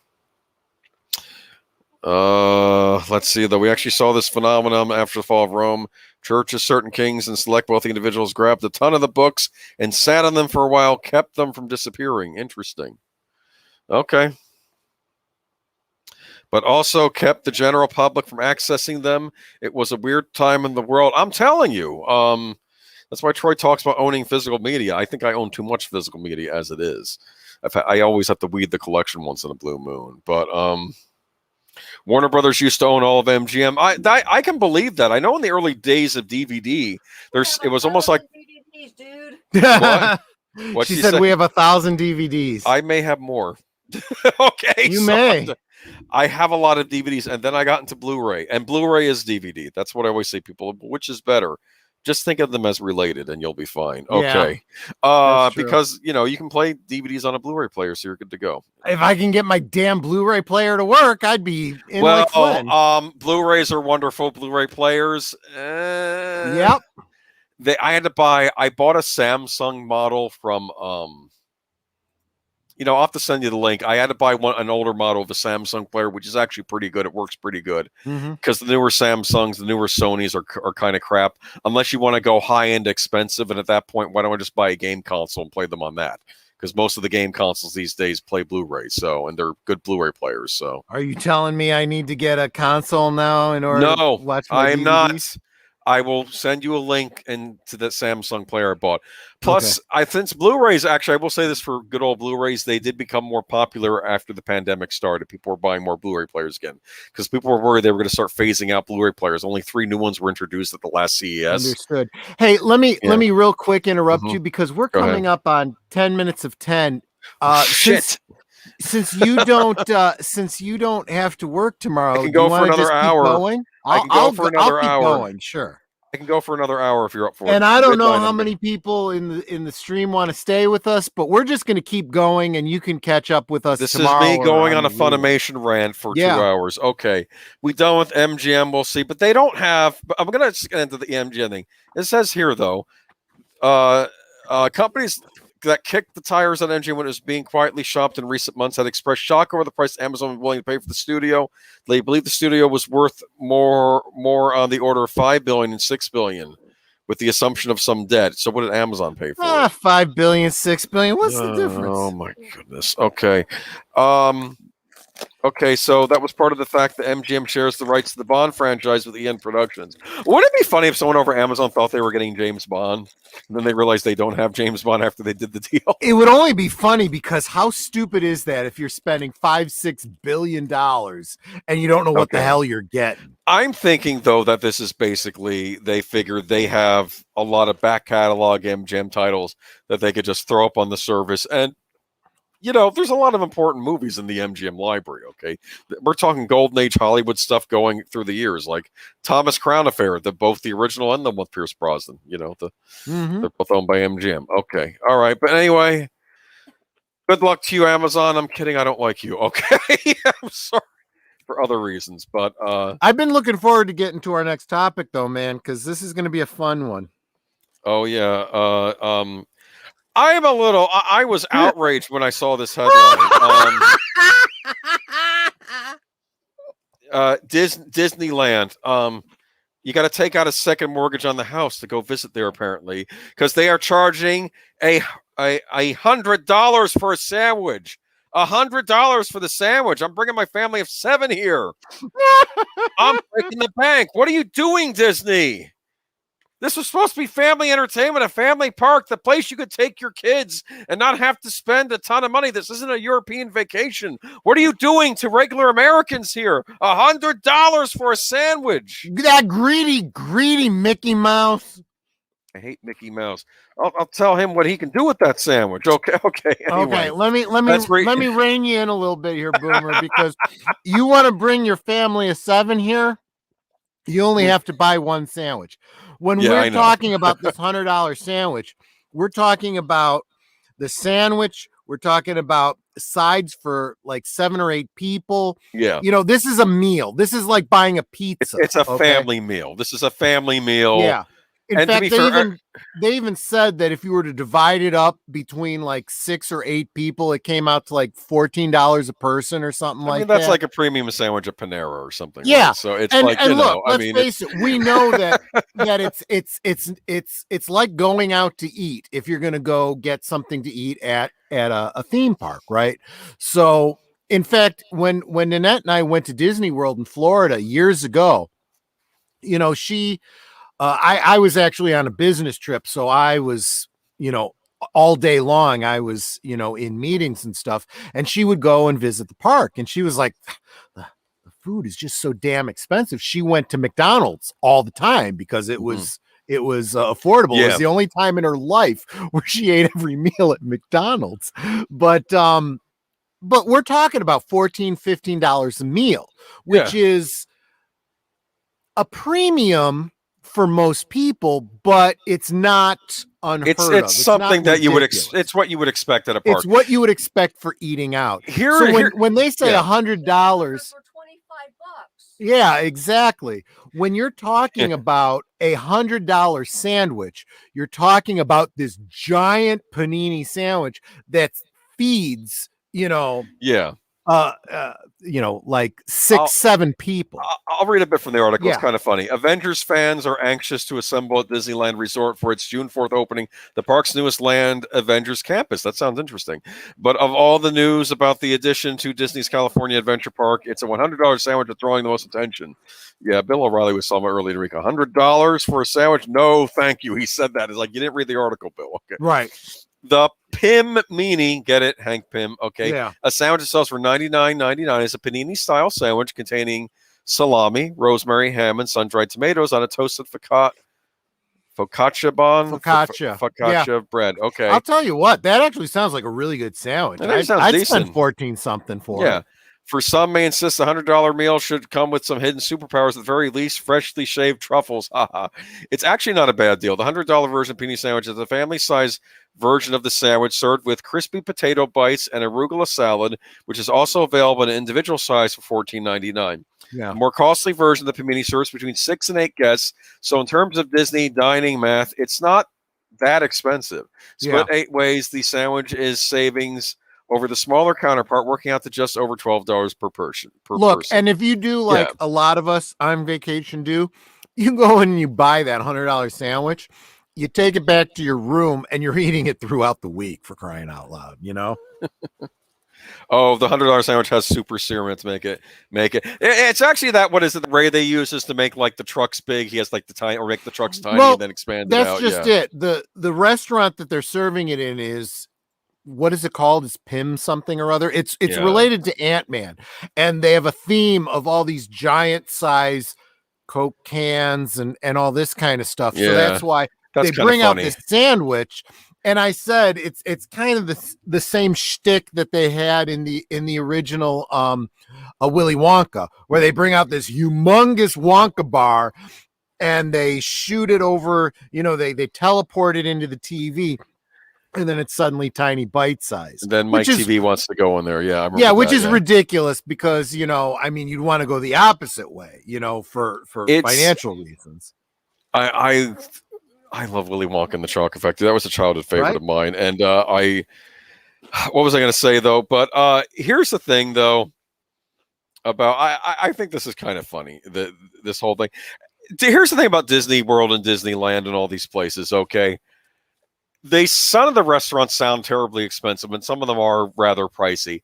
Yeah. And some of them aren't that bad. You have to do some research before going to these parks and find out go online and look at customer reviews of restaurants. That's my advice to you. We were at the MGM, it was the MGM Studios, now the Hollywood Studios over there, and we were looking for a place that was a nice place to eat, but not horribly expensive, right? Yeah. And we found that it was actually the Muppet Pizza, the rat place, the Rat Puppet, the Rat Muppet. He has a pizza place in the Muppet area, and it's actually a fun little restaurant. And the pizza you get with it is pretty good, and you get a Caesar salad, and it's not terribly expensive. You get like individual pan-style pizzas, but the pizza's not bad. It was good. It was good food, and it wasn't terribly expensive, and it had nice decor in the little restaurant there. So there's always at least 1 or 2 places in any of these parks that's reasonable and the food isn't bad. Just do your research before going there, okay? Unfortunately, they closed this place in Magic Kingdom, but they used to have a great fried fish restaurant there that was reasonably priced too, and the fish was actually pretty good. That you could get there, like fried shrimp or fried fillets. It was actually pretty good. And the thing is, what's really bothered me is that this particular article, so many YouTubers have been playing up the whole clickbait element. I know. I was, know? yeah, I know. You were like, I was like, we're just gonna make fun of the whole. Good. I was so glad you know? that's where you were going with it, because you were effing with me a little bit too. Because as soon as you sent me this article, I'm like, dude, did you even read the article? And I'm like ripping into you, and you're like, calm down. Okay. Pim particles. Yes, that's correct, Melissa Harris. But I think it's kind of neat. This might be a restaurant I'd like to go into just to check out the decor and stuff. Maybe get an individual portion of the sandwich. Unless I had a Keep big in group mind, with me. Boomer, though, you're in Florida. This is, if I'm not mistaken, this article's about the California place. Nobody wants to go to the California place. Well, usually things that show up in California show up in Florida at some point. Yeah. Except we never got the Indiana Jones ride. Oh, which makes me mad, because why, Disney? Why? dude, I thought Universal had that. No, Disney had the whole Indiana Jones. Disney had a friendly relationship with Lucasfilm even before they bought them. Like a lot of the Star Wars ride showed up in Disney, and they had an Indiana Jones stunt show in Hollywood Studios in Florida. But in Disneyland in California, they had an actual Indiana Jones ride, and you can watch videos of it online. It's like it's like an original adventure, like he's going into this hidden temple and he has to get the jewel or something. And it's a neat little ride, you know, audio to animatronic ride you go on. It's neat, and I wish we had gotten that in Florida, but you don't get everything. Okay, but moving on, sandwich looks kind of fun. Okay, but anyway.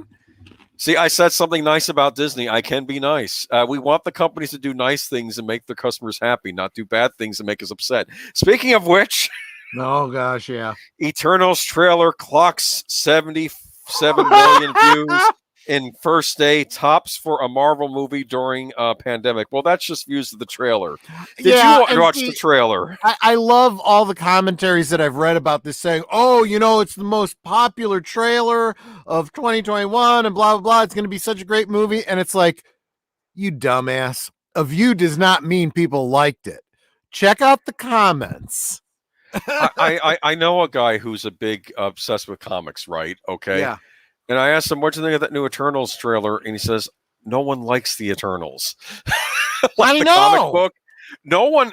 I mean, I have a question. Any fans in the chat of the comic book series, The Eternals by Marvel Comics? I'm serious here. I kept thinking it was like it was like this thing about the new gods, right? That's just it. It didn't go over at Marvel, but it went over great as the fourth world over at DC. Well, because go ahead. Well, because I was asked my friends, like, was this like the prototype for the new gods? They said no. People say that, but it was actually the Jack Kirby stuff with Asgard was the stuff that kind of became like a prototype for what he did with the new gods. The Eternals thing, the Eternals thing, he said was like the whole ancient aliens phase craze that was very popular in the 70s, like Chariots of the Gods, like the aliens taught us how to build the pyramids and all this other nonsense. This is the thing about Jack Kirby. Jack Kirby had some really great ideas, but they didn't always fit in well with the mainline stories of the companies he was working for. Eternals does not fit in real well with the overall history and canon of Marvel. Okay. It gets real convoluted when you have Eternals, Immortals, you have X-Men, you have other superpowered people, and they all have their origins in different things, with different things going on in the galactic history and stuff. It kind of doesn't make a whole heck of a lot of sense. It kind of worked over at DC though, because DC didn't have that kind of galactic, cosmic, storyline. So when he comes over and brings his fourth world, and then you get your Dark Side and the New Gods and New Genesis and all that, it kind of plays really well with the Guardians of Oa and the Kryptonians and all that other stuff. It kind of works really well. But Marvel, it was you're absolutely right. Bottom line, nobody liked it. So what the hell are they trying to do over there? They're just banking on, people like Jack Kirby. Let's do Jack Kirby things. Well, and I understand that because he's one of the greats. I mean, I'm not. Even the greats do stuff that's kind of crappy. Pay attention to what the greats did, and do. you know, pick on the things that they did that was good and kind of forget about the stuff that was garbage. Well, do you know what's funny? I know I've ranted and raved about Batman the Brave and the Bold. What I thought was great about Brave and the Bold was it almost takes all like they separated the wheat from the chaff for the mainline DC cartoons, and then they made an entire series out of the chaff. Okay, Yeah. which was bad. And it's kind of funny if you were to do all the really weird and out there things that didn't quite make it. Like, for instance, if you had Clown 9 as your Spider-Man villain, okay, Yeah. you know what I'm talking about. It's like Building a cartoon series around Batmite. Batmite showed up on Brave and the Bold too a few times, yeah, and it's ridiculous. Okay, but did you watch this trailer for the Eternals? I did. I hope you did. What was your impression? I literally said out loud to myself, I was alone when I watched it. So the fact that I was speaking out loud to myself says a lot. I got to the end of it and I said, what the fuck did I just watch? That's literally what my reaction was. Yeah. It literally, I mean, what was like 3-minute trailer? Within the 3-minute trailer, it contradicted its own premise. Did they start human culture or do they not get involved? We do not interfere. We do not interfere except we've helped them grow and all this other things. I love some of the comments we're getting here. Want to do the Jack Kirby thing? Give us Galactus. Yeah, can we get Fantastic Four? You should have went with the X-Men, but they wanted their woke points. Yeah. You could do a whole MCU just with Fantastic Four and the X-Men, I think. That could be its own thing. I mean, right? And Brave and the Bold brought us the Wrath of the Music Meister, which they totally messed up on the Flash Supergirl cross. I don't want to talk about what they did on Flash. I want to talk about the Eternals, the great trailer that I saw. I want to say some things that I noticed about the trailer. Okay, yeah. One thing that when you watch a trailer for a Marvel movie, you expect certain things, and one of the main things I expect, I think, is typically action. Or at least the promise of action, right? Mm-hmm, okay. Mm-hmm. Like I know for Endgame, I think it was more like a build-up thing, but I'm expecting, pow and bang zoom and all this, even in the Ant-Man trailer, you're getting like this epic battle and they're on the train set, in the kids' room. But the point is I'm expecting action, okay?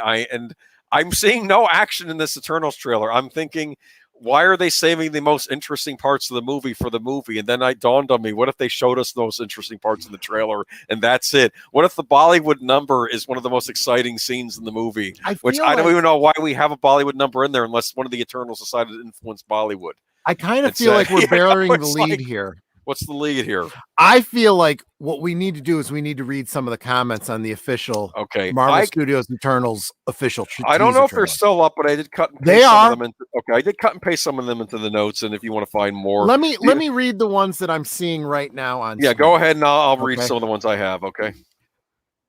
Half of all life gets wiped out by Thanos. The Eternals. We missed the part where that was our problem. The Eternals. Throughout the years, we have never interfered. Avengers, but the universe is in danger. Eternals, did we stutter? Marvel, we took one Stark, but we're giving you 2 at once. In case you don't get that one, that's because a Game of Thrones 2 of the reference. actors played Starks in Game of Thrones. Well, one was technically illegitimate, but anyway. Well, he was still technically a Stark, right? I know. Hard challenge. Find a comment that isn't about them not interfering throughout Earth's biggest disasters and attacks. I think that's brilliant. Thanos, literally wiping out half the universe. The Eternals, loud popcorn noises. Yeah. We have never interfered until now. Get mad, get mad, get mad. Yeah, I have similar ones. Yeah, do you want me to read you mine? Yeah, okay. Go for it. Yeah, I think you have the newer ones. I have some of the first ones. Yeah. So when Thanos was out there dusting half the universe, they were like, it's fine, you're fine, we're fine. Yes. The Eternals, let's see how this plays out. Yeah, I know. Give me a break. This is like, I'm sorry, you're late to the party. Yeah. Okay. You needed to be helping out. If you're supposedly these heroes actually have to act. Okay. Yeah. And especially when you have like a cataclysm, like half the universe being wiped out. Okay, it's nice to know the Eternals have watched all the MCU movies. That's a funny comment. I'm sorry. Okay, you know they're ancient when their ship is just a slab. I don't know if that one stuck out to me. Throughout the years, we have never interfered until now. Yeah, this had better be one freaking situation. Okay. Yeah. Right? Loki invades Earth. Ultron tries to destroy her. Thanos wipes out half the universe. Eternals in Spectator. Okay. Yeah. Wait, let me comment on that one because this comment directly relates to that. Yeah. Everyone, Eternals, why didn't you help the Avengers when facing threats like Loki, Ultron, and Thanos? That's your job to protect Earth. Eternals as Mariah Carey. I don't know her. I should have sung that, but I don't know Mariah Carey. Okay. We have never interfered even when half the universe was wiped clean. But now when Disney needs more money and superheroes, we're here. You know what? It's true. And that's why I was saying, I almost think if they didn't really know where to go after Endgame, they should have in some ways rebooted the MCU, but just with new heroes. Okay. That could have been what to do. That might be what they're trying to do here. No, but rebooted, like start over again in a new universe and have Fantastic Four, have X-Men. Maybe they could have waited on Black Panther and had him introduced in the universe and I keep saying maybe introduce Captain Marvel, but Thanos wipes out half the universe. Eternals. I'm sorry, we cannot interfere. We're too busy wandering around, looking wistfully into the middle distance and dancing to Bollywood musical numbers. and making craft coffee or whatever the heck they were doing. Right. Time for an Eternal Love Threat. Another glossed over middle of the road villain that we'll all probably forget existed in the flashbacks in the next Avengers movie. Okay, it's like, yeah, I know. Like, what's going to be an Eternal level threat if Thanos wasn't it? I mean, is Thanos related to them? Is he like a powerful being like them? Is that the impression I'm supposed to be getting from all of this? I don't think they have put that much thought into it, dude. Do you know what bothered me most about the trailer? Okay. The one girl or Eternal, whatever her name is, she says, now that Captain Rogers and Iron Man aren't leading the Avengers, who will lead them? And like I guess Rob Stark says, or whoever the actor is, I'll lead them. Yeah. And I'm listening to that line, Captain Rogers and Iron Man. Yep. He is no longer Captain America. You have to refer to him as Captain Rogers. And I'm thinking here, if they didn't want to go there and didn't want to call him Captain America, because I guess now the Falcon character is now Captain America, why didn't they just go... Just call him Steve Rogers, yeah. We'll just call him Steve Rogers and Tony Stark. Yeah. Just use their real names and not use their superhero names. Okay? You know what? But I guess Iron Man gets to be Iron Man forever, and Captain America is a title that gets passed in and on of itself to anybody. Is enough for me to be done. Okay, because Captain America was the whole reason I even cared about this Marvel universe. Fuck you, Marvel. I'm done. And I am so fucking done. For me, it was Iron Man. Actually, it's weird because Iron Man ended up. I ended up liking him the best. I think because. He's kind of a jerk, but I kind of appreciate that. And I will say this a concept I liked. I liked the argument that he and Captain America had in the first Avengers movie. How Captain America says, "You're the first guy that would never take a bullet for somebody else or something." He's like, "I'm the guy that would try to figure out how to keep us from both getting shot." I mean, that wasn't an exact line. It was like maybe a bomb scenario or something. But he was basically saying that's valuable because it's important to want to save someone's life, but don't also throw your own life away either. Okay, that's my whole point. Here's the other thing: your whole trailer. Everyone's life has value. Okay, you know. No. Only certain people's lives matter. Well, that's another thing, but we know what that is. Yes. But here's the funny thing: you're basing your whole trailer on "we don't interfere." So what the hell do we care about your film for? You're not going to do anything. You're just watchers who just stand back and don't do anything. So why am I going to watch you watch everything else? I'll just watch the shows that you're watching, you know? Yeah, this is, I'm telling you guys keep wanting to say Feige is doing such a great job. Feige's not the guy that did this. This was all Favreau. Favreau steps away and you start to get the MCU and you start to see what Feige's really all about. Yeah. Let's see. I'm I'll be over there watching Mandalorian, guys. Their first MCU movie to kick off the new phase in Marvel should have been the Fantastic Four or the X-Men. Yeah, I'm completely agree with that. We're overdue for. What was the point of purchasing 20th Century Fox? I mean, you destroyed a movie studio. Can at least get the Fantastic Four in a movie? Like, I'm not going to forgive 20th Century Fox for what they did with the Fantastic Four. I agree. Okay, I mean, and Fox and Fox with the X-Men, mixed bag. Sometimes they were great, sometimes they were schlocky. Okay, but I still overall like the X-Men movies. I think I found a comment that pretty much sums it all up. What? Which one? I am the king in the north. I can lead the Avengers. Well, I guess we know how this is going to end. Yeah, pretty much. Oh, it was so terrible. I was at a party after the Red Wedding episode happened. I'm not going to try and spoil too much for you guys, but that's a big spoiler. The Red Wedding's a big event in Game of Thrones. And anyway, the Red Wedding has been around for over a decade, so there's no hold your ears. spoilers. Anyway, there was this one fellow colleague or classmate of mine who was being kind of much partying, and she's like, we're playing beer pong, and she goes, I'm going to be the Starks, because everybody likes the Starks. And then I said to my friend, good, they're all dead. Right? Well, I was such an ass when that happened, and I was like, I hope Walter Frey did a little dance like there was an episode of Teen Titans where they're all doing a dance at the club, and I imagine Walter Frey doing the dance after the Red Wedding. I made a joke. I said something about, holy crap, don't ever accept an invitation to a wedding in Westeros. That is definitely not a thing to do. Apparently, too, that's based on an incident that happened in Scotland called the Black Dinner, I think they called it.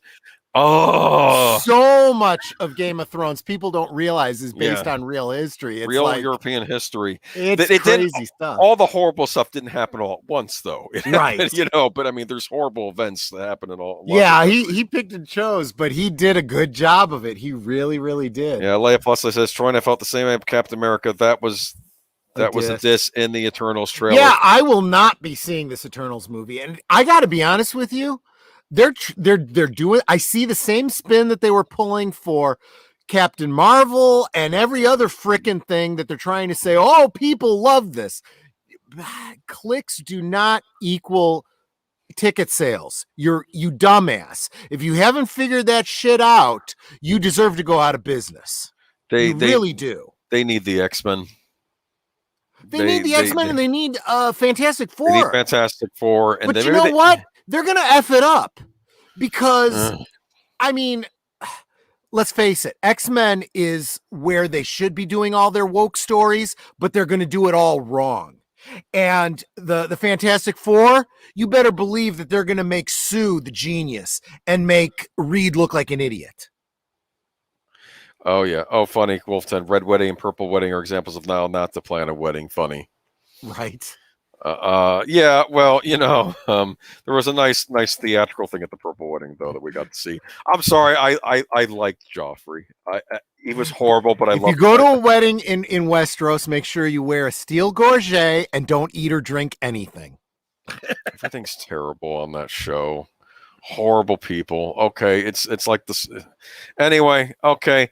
And that was when the show was still good. I want a predictor from you. Okay, we got to move along. Okay, because this is it's not going to do well. It's going to tank. Because let's face it, how many people are going to see it in theaters? And even if they do see it in theaters, how many people are going to see it on the streaming service and pay extra for it? They need Fantastic Four with John Krasinski and what's her name? Well, I hate it when I forget names in live streaming. Oh, his wife, real life wife, but she's a great actor. Yeah, they would be perfect. She'd be. If those two don't get, you know what though? They're gonna freaking race swap them, or even gender swap them. Watch it be Mrs. Incredible. Apparently, there was all kinds of swapping going off the Eternals characters, but I don't really know them to even care. Nobody cares. That's just it. Nobody cares. Nobody freaking cares. Well, after 2016 election, Pandora's box was open and Hollywood won't get back in. We'll see. Here's what I'm going to say to that comment. I think that they are arrogant, and I think they're going to get slapped in the face. I think they're going to get a punch. I think they are going to get their comeuppance. We'll see. We may be proven wrong. It depends on how these movies are going to end up doing. Boomer, I'll go even further. They are hurting so badly financially. They are desperate and flailing and making stupider and stupider decisions. And yes, you're absolutely right. They are going to get what's coming to them. They just do the X-Men, kind of fix some of the issues with Spider-Man, but that's kind of a Sony thing anyway. But though I don't know. Anyway, I don't want to talk about Marvel anymore. We're on the DC. Yeah, they're that's such a better topic. Apparently, Joker 2 is further along than we thought. Well, it actually shocks me that it wouldn't have been, because that was, whatever you may think of that movie, big hit. Yeah, for DC. see, and that's the thing I've struggled with, because as much as this was not a Joker movie, it was a huge financial success for them. So from a bean counter standpoint, there is absolutely zero argument you can make against making a sequel. It has to be made. I don't have the hate for this movie that some people do. I don't really know where I am on it, but I would argue there people are screaming because they say Joker doesn't need an origin story, but I would argue, what origin story does he have in this movie? We really don't know who he is. He finds out who is he at the end of the movie. He doesn't know, because it's almost like an Elseworlds thing, like if he had been adopted by the wrong person, but he still ends up becoming the same person. I think you should get into the article, because I think the meat of that article is much more. Yeah. I'll read it. I got it pretty sure. Okay. In 2019, after decades of appearing as an antagonist in Batman movies, the Joker finally snagged the cinematic spotlight for himself. Joaquin Phoenix starred as DC Comics' clown prince of crime in Joker, which was met with a solid amount of positive critical reception and ranked in over $1 billion at the box office. Although Joker was originally intended as a standalone story, there was talk afterwards about potentially delivering a sequel, and now it looks like Joker 2 is further along in the development process than we thought. Mm-hmm. Buried in a THR piece about Hollywood's top attorneys, it's mentioned that Joker co-writer director Todd Phillips signed a deal to co-write the next Joker installment, outside of Joker 2 being mentioned as in development earlier this month. This is the biggest update we've gotten on the project for a long time, and considering how it was under Phillips' watchful eye that Joker came together, it's only logical that Warner Brothers and DC Films would bring him back for another round of maniacal clown-induced chaos. Then there's the Batman of it all to contemplate. If Joker 2 is indeed a direct sequel to Joker, then the groundwork's already being laid for the Cape Crusader to appear. Dante Pereira Olsen played a young Bruce Wayne in Joker, and during the riots that broke out in Gotham City. Spoiler alert, close your ears. Okay, if you haven't seen it. After Arthur Fleck shot talk show host Murray Franklin on live television, Bruce watched his parents being gunned down in Crime Alley by one of the clown masked rioters. Not clown makes rioters, clown masked. Okay. Joker 2 could easily pick up several decades later and follow the now adult Bruce becoming Batman and hunting down the man who was indirectly responsible for his parents' murder. Well, see, and that's my big problem, and that's probably where my biggest problem with the 89 Batman was. When you combine the Joker with the origin of the Batman, you're fundamentally changing a portion of the origin of Batman. I mean, in the movie, spoiler alert again, he kicks off a riot and all these people are wearing the clown mace. It's basically like a certain group we know of now. Like, it's basically like Antifa, okay? Yeah. And they're destroying the city, and one of them sees, of course, Rich Thomas Wayne and his wife, their son, and guns them down because, of course, they hate the rich. It's a hate the rich crowd, okay? Right. And the Joker spurred it on but he was sort of just becoming like a totem to them. They didn't even know who he was because he was in clown makeup, right? But the point is that, the Joker didn't directly kill Batman's parents. It was somebody else. So it could still be Joe Chill or somebody else who shot it.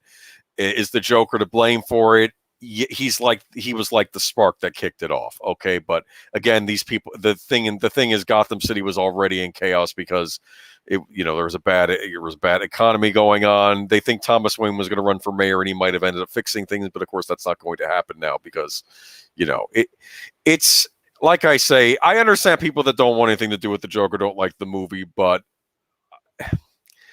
I'm not going to say it wasn't a well-made film. Do you understand? Yeah. Okay. And this is what people keep saying. Keep in mind, this was not meant to be a DC film, and they shoehorned it into DC because they wanted to do a remake of Taxi Driver and King of Comedy.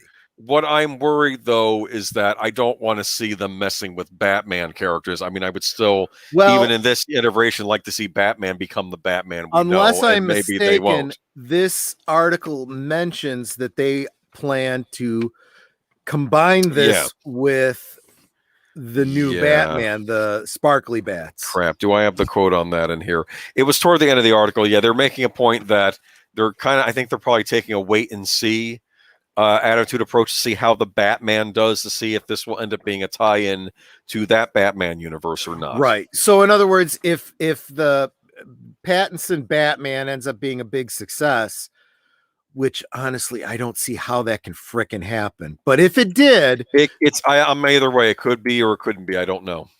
If it did, they want to tie these two together. If not, you better believe they're going to make it something completely separate. Yeah. It'll probably remain separate. Here's the thing. That Batman movie has been so badly plagued, I'll actually be surprised if it ever makes it to frickin' screen. I have no idea how this Batman movie is going to play out. I've said it before. My main beef with it is I don't think Robert Pattinson, at least according to what he said in interviews, and I take him at his word. Don't say he's trolling. Even if he's trolling, he shouldn't be doing it, okay? Because you're selling the movie, okay? Take it seriously. I don't see any of the Avengers actors trolling people. You know, heck, even Brie Larson, well, as many issues I had with her, she was at least pointing out, yes, I've been working out for the role, okay? Yeah. That was more than Pattinson was doing, okay?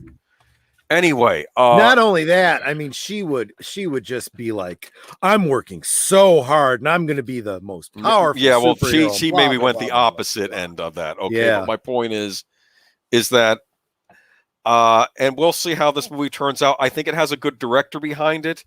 Whether or not he was the right director for this project, I don't know. Okay. Yeah. And we're going to see how this turns out.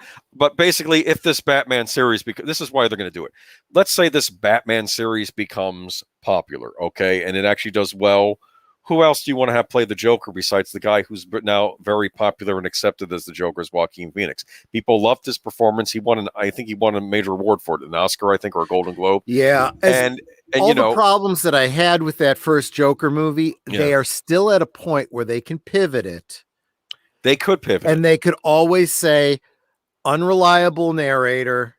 Unreliable narrator. He could still be a guy in a mental institution. Maybe making shit up in his head. Yeah. Maybe the Gotham earthquake happens, chaos. He breaks out, ends up getting hired by a local mob outfit to be like a one of the goons or whatever. Well, even Tom and then that sets it up, and he takes on the alias Jack Napier.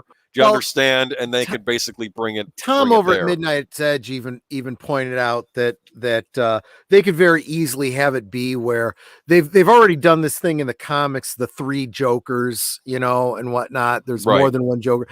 Just make it so that he's not the Joker of the Batman. He's the inspiration for someone at Arkham Asylum who's the actual Joker that Batman ends up encountering. That could be it too. But the point is, I think though, the main thing is they would want to have Joaquin play the Joker in a Batman movie if the Pattinson movie does well. And I just have to apologize. I realized I screwed up on the notes, and No, I'm just skipping that one. We had to saw that. Sorry about that. It. Yeah, it's okay because we're going to go on to Johnny Depp now.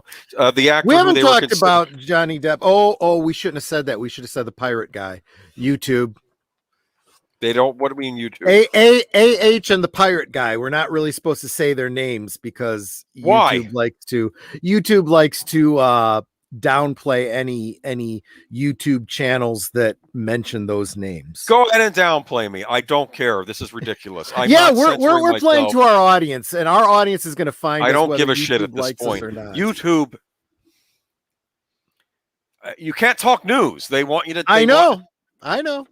You know what? Other streaming services out there, people. We all need to migrate there one of these days. So do you want me to say them? I'm going to say both names. Say both names. I'm not going to censor the actual person's name. And Amber Heard. You won't hear that on any of the big YouTube channels. Johnny Depp and Amber Heard. They exist and they got news. Yeah, I'm expecting the stream to end now. No, okay. Anyway, go ahead.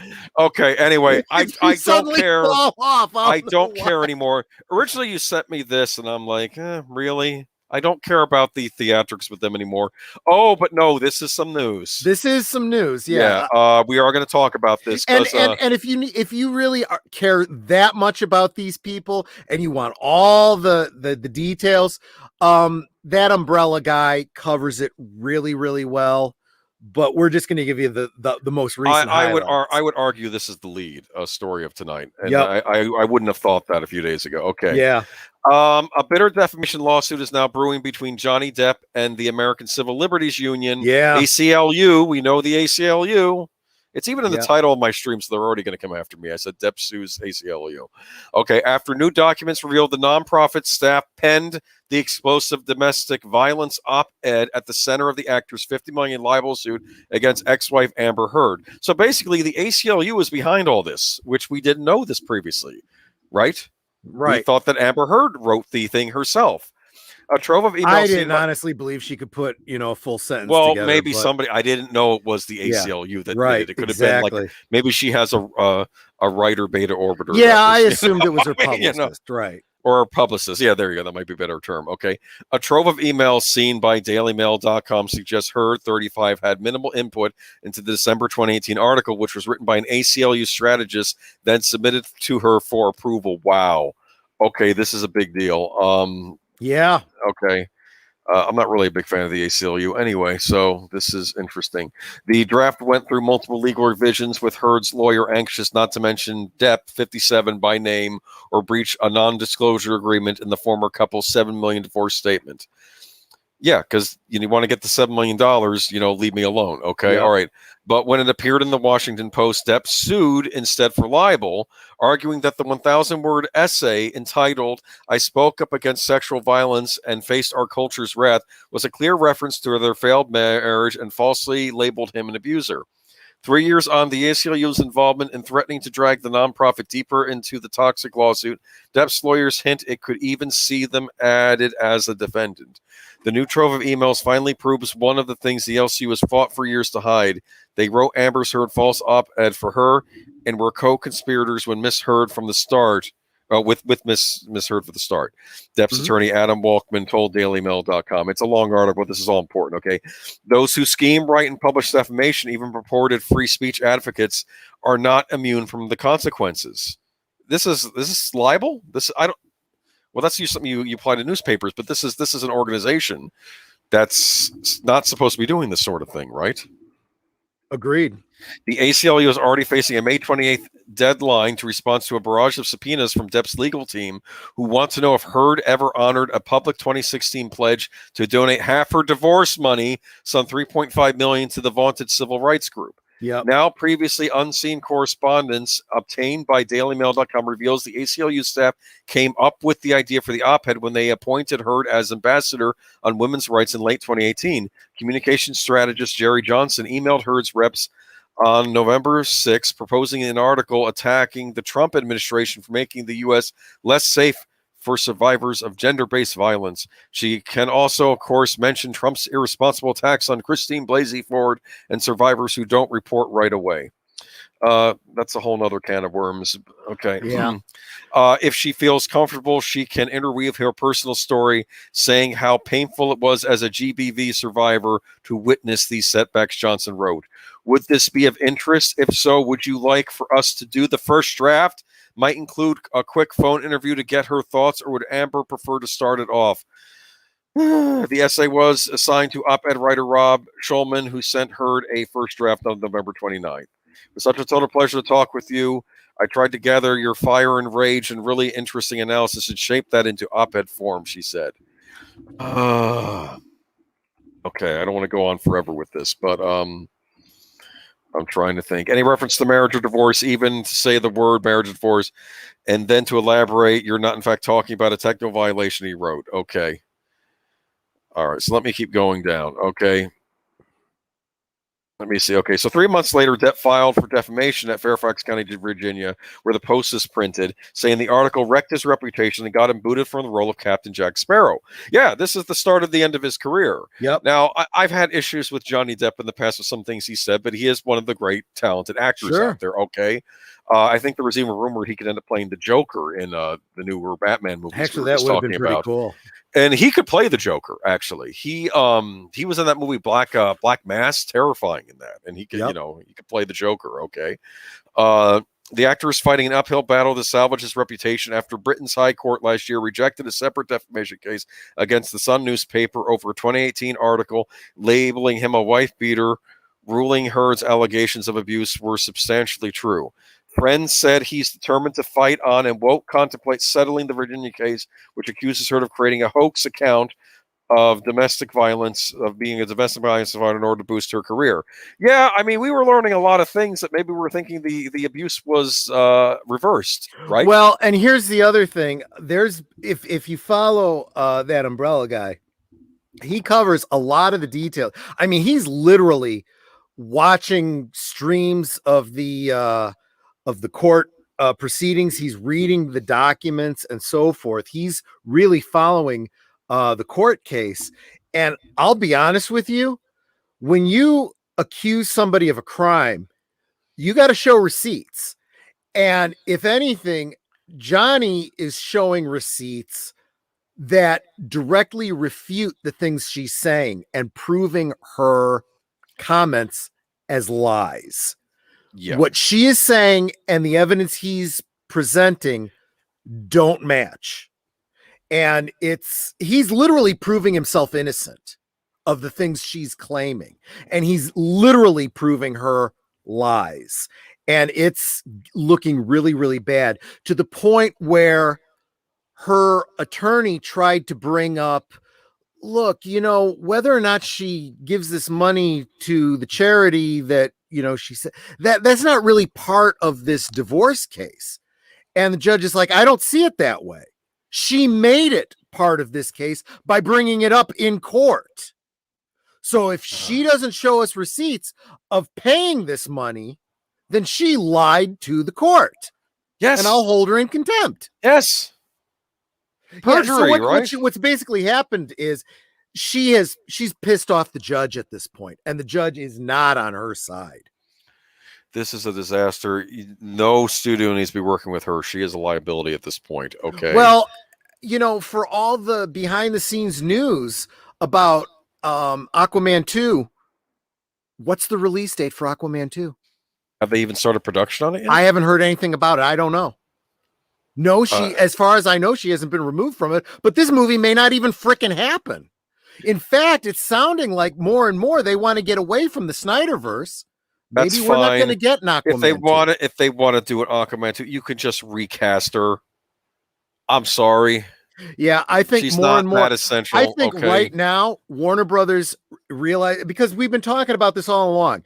All these companies are scared to death about their bottom line, and so they're holding their breath on this whole Amber Heard thing. They don't want to drop her because they don't want, the Me Too crowd to come out and crap all over them in the socialist media. But at the same time, they don't want to go ahead with this movie and have another big bombshell come out of her damn case. So they're dragging their heels. They recast Depp in that Fantastic Beasts movie. That is going to really bite them and too. And if this comes back and hits the ACLU, all the companies are going to start going, oh shit. You have to you need to step off a bit. This whole idea of dropping Johnny Depp because of some accusations, that's going to come back to burn them too. Yeah, he's going after the SCU. He'll probably turn his attention to the studio eventually. Oh, yeah, really? You dropped me because of rumors of a case that wasn't even completed yet? Sue you, ass. Well, no, probably not. Probably these not. These places need to be sued. He's already been paid out for his contract. He didn't really lose anything on that. These places need to be sued, and maybe this will be the whole end of the whole Me Too thing. And to be fair, some of the men accused in the Me Too did deserve it. I'm not saying that absolutely these stories. Yes, absolutely. But I'll tell you something else. All the people that have been propping up Weinstein all this time that still have jobs, the fucking hypocrites. Screw those people. And whatever I want to say about Weinstein, at least he produced some really good movies, and we're not seeing that from these replacement people these days. Well, if Kathleen Kennedy is anything to go by, producers are just the money people. They have nothing to do with the talent behind a movie. Oh man, Like, yeah, it's just the ACLU was subpoena. The Virginia case won't go before a jury until next year because of a backlog of trials caused by the pandemic. So yeah, this is going to be going on for a while. For this could work in Depp's favor for all I know. He could have time to gather evidence and to find stuff. Because I think the ACLU is the one that could be in trouble by having to wait longer. So we'll see how this turns out. I don't know much about law. I wonder if and this is what we've all been arguing about. Believe women, believe women, believe women. Yeah, in a court of law, they believe evidence.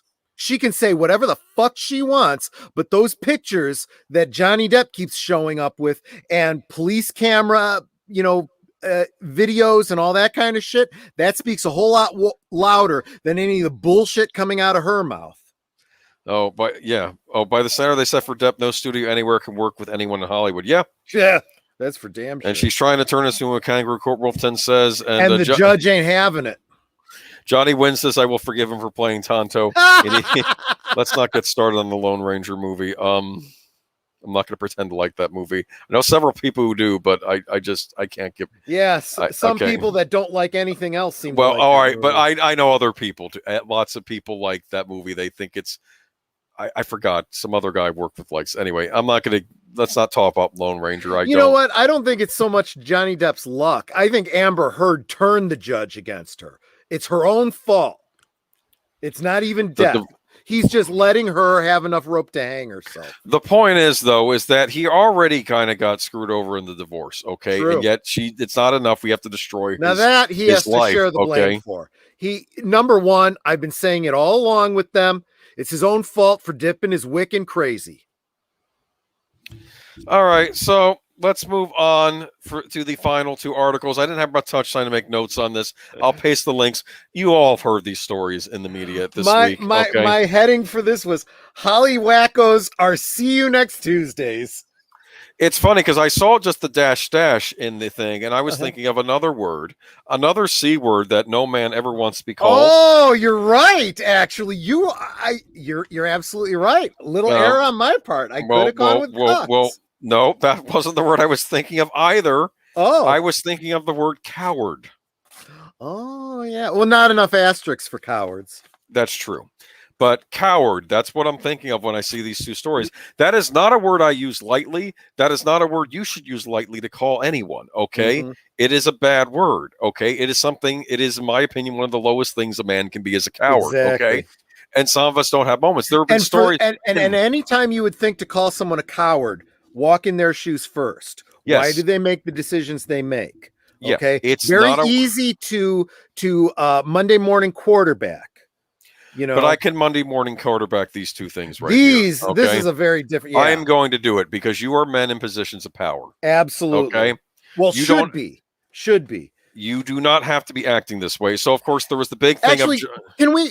I think my personal opinion, Boomer. Can we switch the order on these two? I'd rather talk about Seth first. We'll do Seth first. Okay. So Seth Rogen says comedians shouldn't complain about cancel culture, except jokes don't age well. Well, fine, but the thing is, I think Ben Shapiro was doing a reaction to this, and he was arguing, that Seth Rogen is one of these types that just completely goes along with whatever the SJW say in order for them not to attack him. Considering that if you go back in his backlog of work, a lot of his shit doesn't age very well. And he needs to own that after a comment like that. Yeah, but he'll argue, oh, I know, but I've evolved. That's what he'll say, and it's y'all that are the bad people. That's probably what it's going to be. I mean, he's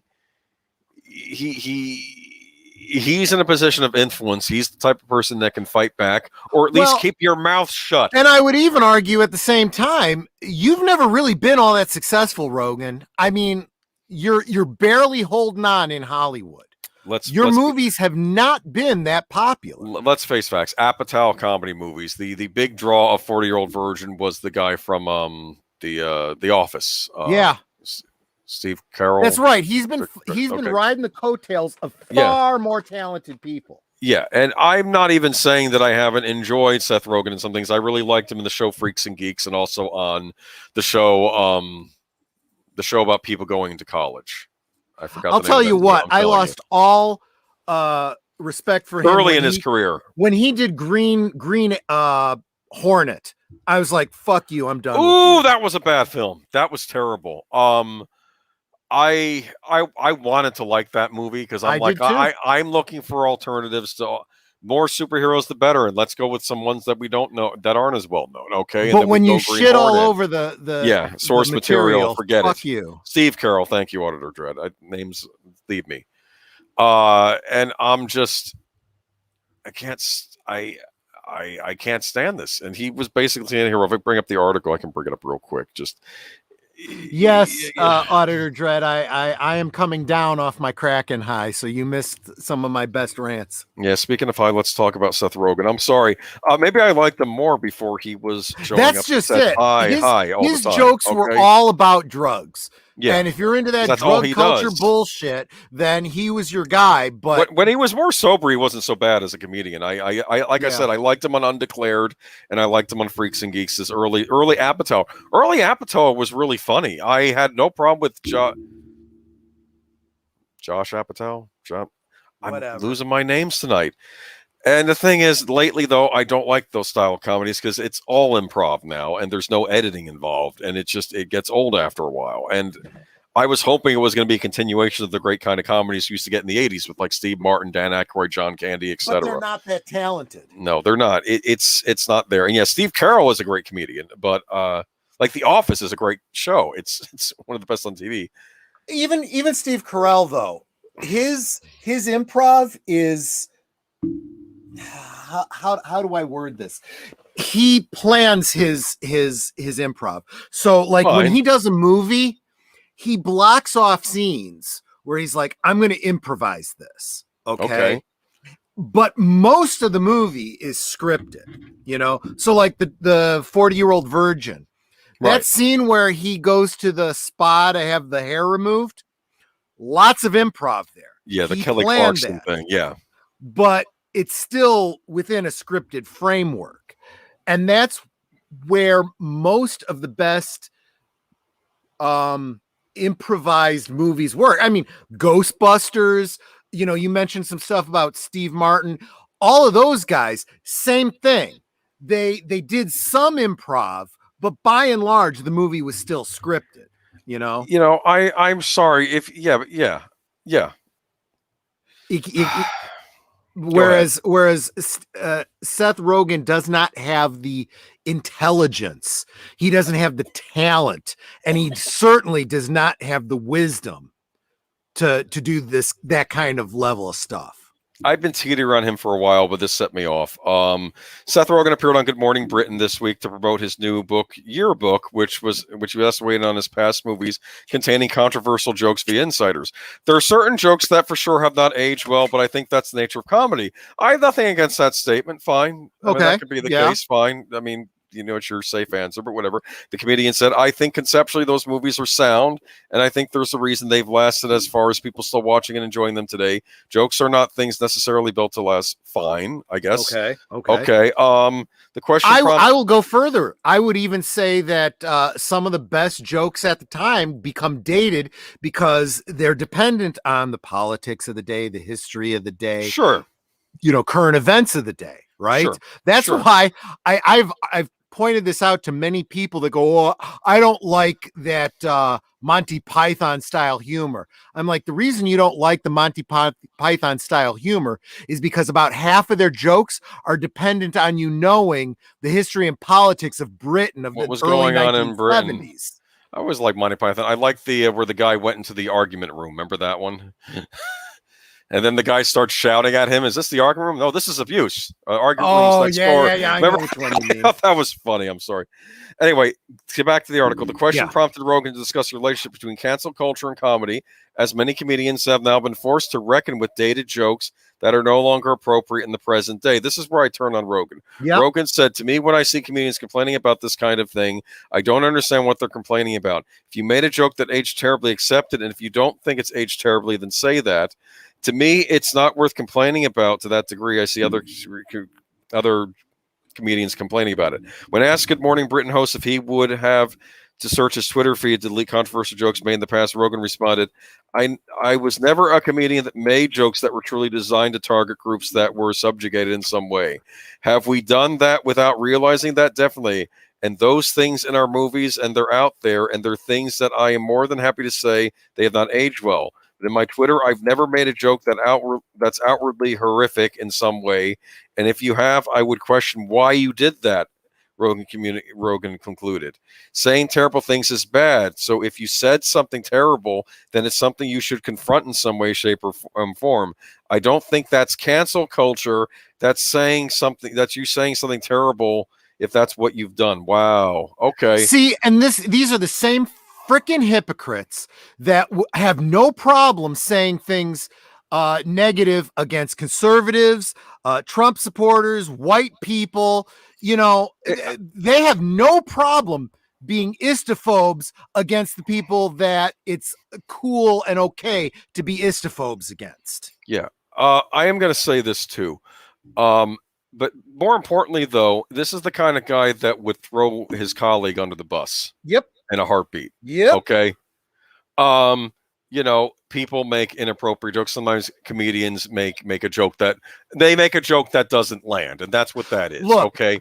This is the same asshole who made a commercial that was shown on the big football game. I don't even remember what they call that damn thing. It was about the gender pay gap, and I'm like, fuck you. You don't even know what the hell you're talking about, Mr. Rich Guy. You don't know from gender pay. He knows nothing. He's had everything handed to them. What has he done with it except get wasted? Okay. Yeah. All the time.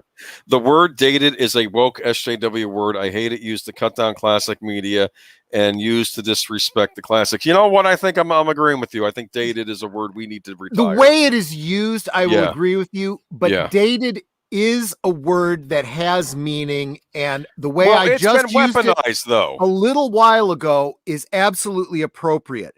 Dated is supposed to mean something that is appropriate to its date and needs to be contextualized within its time frame. When you judge something based on that out of context and you don't keep it within that sphere, you're being an unfair asshole. And that's kind of what Seth Rogen is doing. Yeah. Out of their dread. Seth Rogen isn't even a comedian. He's a stoner that got lucky. Yep. Yeah. Yeah. Okay. He's a clown that people laughed at, and he's made a career out of it. Yeah. They have no probably talking about the R murdering people and other horrible things like well, we know what they are. You can read it. Right. It's of course, I've already mentioned Johnny Depp and Amber. I could probably mention these other words too. These all are depravity. Yes. Talk about dated. We are, I swear, a generation from now, they're going to look back at 2020 and 2021 and say, what the hell happened to the world? These people got stupid and ridiculous and crazy. They can't talk about historical things that happened on a public channel. What were they thinking? Why was no one fighting against this? Yeah. Why was no one taking telling these SJWs to shut up and all this? I don't know. Anyway, then we have John. But let's get to the real cuck of them. You know, I said see you next Tuesday, but everyone's you're absolutely attacking right. him. I should have said even Stephen Colbert was attacking him over this. Apparently, I didn't watch the clip because I'm not a fan of Colbert, but even he was. I'm not either. But sometimes when the left Wokistanians are turning even against go after you, him, you know you've gone too far. It's ridiculous. And this is the CCP. The CCP is a whole nother animal from the whole woke thing. Okay. Yeah. And I've mentioned the CCP on this stream before, like with that one Star Wars voice actor. I know that was the CCP going after him. Yeah. And here we go. We have John Cena. I think he dared mention that in an interview somewhere about, I've been to the country of Taiwan or something like that, right? And it's like, you acknowledge that Taiwan was a country? You better apologize or something. And then he goes on in, I guess, some Chinese newscast and starts apologizing in Mandarin. For starters, I want to say, do you know how to speak Mandarin? Because that sounded pretty authentic to me. I have to give him props for that because he doesn't strike me as that bright, but I guess he's bright enough to know another language. I don't know. Or was someone feeding it to him through a microphone? I don't know. Because he sounded like he was speaking that pretty well to me. But I mean, what do I know about how well spoken he is in Mandarin? Maybe if we have any Chinese listeners that might know. But ridiculous. Full on apologizing on behalf of the CCP. And you're the WWE star that's supposed to be the all-American guy, right? Like you're like the new Hulk Hogan or the new Dwayne Johnson, The Rock. You know, you're the new all-American, and this is what you're doing. Okay, this is ridiculous. Okay, and you're bowing before the CCP. Okay, and I think it's because Fast and the Furious, whatever is coming out in China, he's going to be starring in it, and I guess that's going to be a big market for it. And I don't know if I'm thinking he did this on his own. I'm hoping someone over at the studio didn't put him up to it. Well, what do we think? No, I think what happened is, and this is how I've heard the speculation going from those inside the industry. Here's how you have to conceptualize this. Look at what happened with Gina, and look at what happened with John Cena. Same thing with opposite results. You had a publicist who said, Gina, you screwed up. You need to go make an apology. And Gina said, fuck you. I am not apologizing. And she walked away with both fingers raised. And she went on to bigger and better things. John Cena's like, oh, shit. Okay. And so he goes and he does the what do you call it? The ransom speech. Please send help. I apologize. I'm being held ransom. Please don't, destroy my Fast and Furious franchise. I want to continue to make Chinese money. You know something? They don't care. They want to see these big name stars grovel. That's what they want to see. Am I wrong? Nope, absolutely right. I like this article. The CCP is a new faction of the WWE. Think NWO, but not as cool. Yeah. That'd be funny if they could treat this as a heel thing and he becomes a villain in the WWE being pro CCP, but they're not going to go there with the new WWE. I mean, the old WWE was not politically correct, but sometimes they would do funny things like that. Never mind. Yeah, I don't know. What is this? He hit the vowels decently, but his tones were pretty flat. He probably sounded to the Chinese speakers like Ugandan Knuckles, intelligible but heavily accented. Oh, you don't know who Ugandan Knuckles is, do you, Troy? No, I don't. I don't even know where to start with that. I don't even want to say it's a meme because I think he shows up in like things like, I want to say Minecraft, but don't quote me. I'm aware of it. I don't even know what to say. I can't explain it. This is the boomer in me, not understanding something, but it's a thing on the internet. Look it up. Okay. But yeah. I will never apologize. Slams the dorms. Okay. Yeah, I mean, here's what it comes down to. I've said it forever. You can't serve two masters. If you want to make a movie for China, you need to make a movie China's going to like, and that means it's probably not going to be a movie that your fans over in the US is going to like. And if you're going to make a movie that the US likes, you run the risk that it won't even be picked up in China. Do you think I want to see this new Fast and the Furious movie? And I have seen them all. Yeah. I'm not going to lie. They are a guilty pleasure of mine. I'm not saying they get more over the top as they go along. They actually started out kind of serious and they just become sillier and sillier. I hated Hobbs and Shaw. I don't know if they're counting that as one of the Fast and Furious movies at this point. I love the way Andre refers to those movies. I think he calls them Man Drive Car Fast movies. Yeah, and I like Man Drive Car Fast movies. I like Ford. I liked Ford versus Ferrari movies. There was no driving fast in Hobbs. Hobbs versus Shaw had too much banter in it. And I like Dwayne Johnson doing the banter. I like Jason Statham doing the banter, but it was too much. Mm-hmm. Idris Elba was actually good in that movie too. I mean, I've never said he was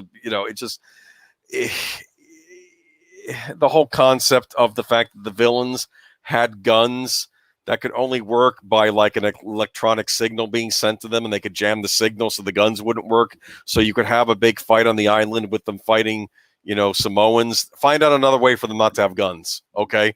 Yeah. That was ridiculous. No evil organization would have that. Come on, right? Yeah. I don't know. They want to have a classic Samoan battle, with them using weapons instead of guns. I get it.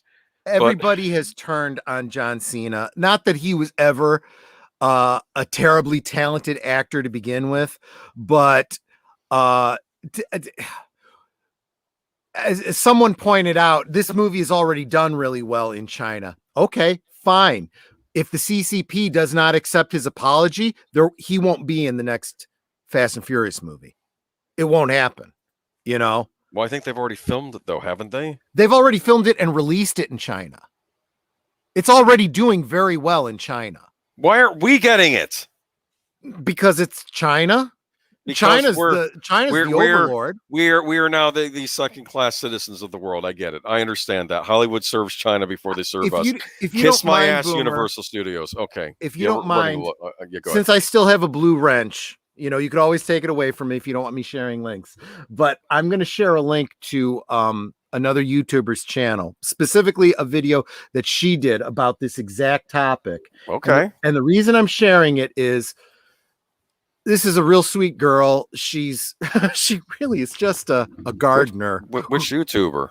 Her name, the name of the channel is Trillium. Crap. Do you not have a wrench? I do have a wrench. I just dropped it. Okay. All right. Go ahead. She did a video a while back about The Last of Us, and she got ratioed and bullied, and she closed up her channel. What? And Jay from The Quartering came out to support her. Good and she started up a new channel that's been doing really well because of his helping her. All right. She is not what you would call a conservative, but she's sympathetic to the conservative. She's middle of the road. Okay. Look, with left-wing leanings. Okay. Here's what happens. There were people that were sympathetic to some progressive ideals. They got kicked out because the left went nuts, and they went radicalized. That's what exactly happened. What she Tim was saying. Pool's not a conservative. He's thrown in the group though because he thought the left went nuts. She was basically saying, "Look, I'm a pretty liberal kind of person, but I have strong opinions about gaming, and this goes beyond your liberal conservative mindset on the games. This has to do with storytelling." And they ratioed her, and when she got this fan support, she was like, "Okay, I appreciate that, and I'm so glad to see." And I'll be honest with you, I kind of like her gardening videos, and I think my wife would really enjoy them too. But this one video that I just shared here, I'd love for everybody to go there and check it out, because I put a comment there that ended up getting.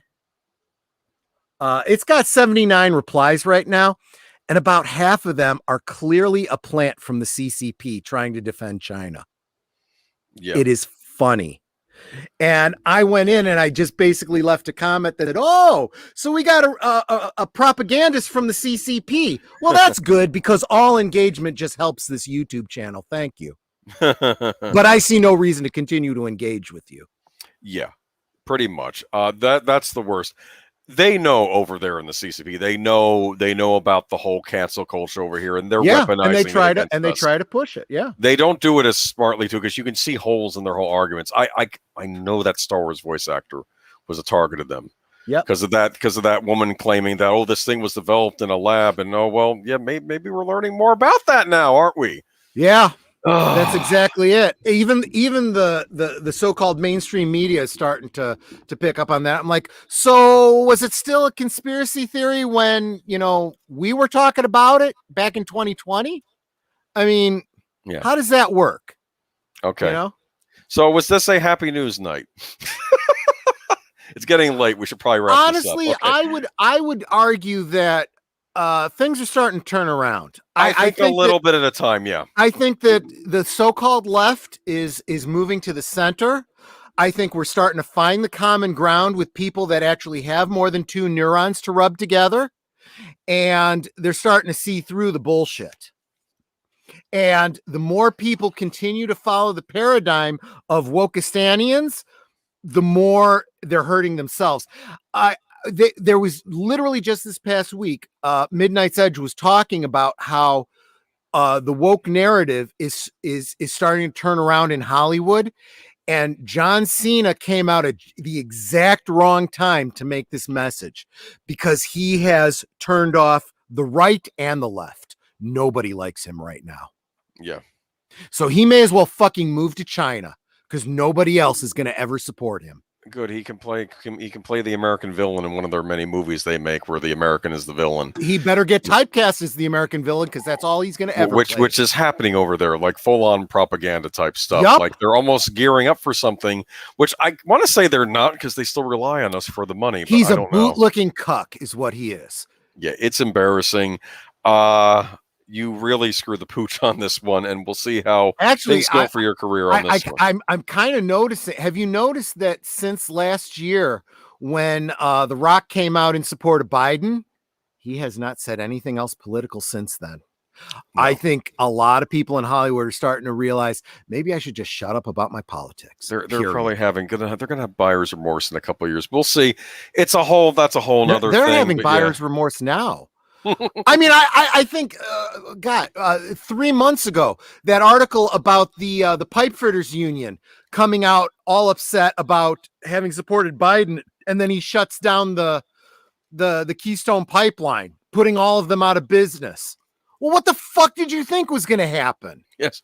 Well, I'm worried about the pipelines getting shut down by hackers, and then we have to pay the ransom to the terrorists that did this. And twice. It's a person, and it's twice. A person. It happens fucking twice. And it's this is a company matter. The government doesn't need to get involved. Yes, it is. It's a terrorist act. It's cyber terrorism. You actually have to get involved in this. This is very interesting. And we are so vulnerable. It's not even funny. I am not a conspiracy theorist, but when a conspiracy theory proves to be true, it's no longer a theory. It's a conspiracy fact.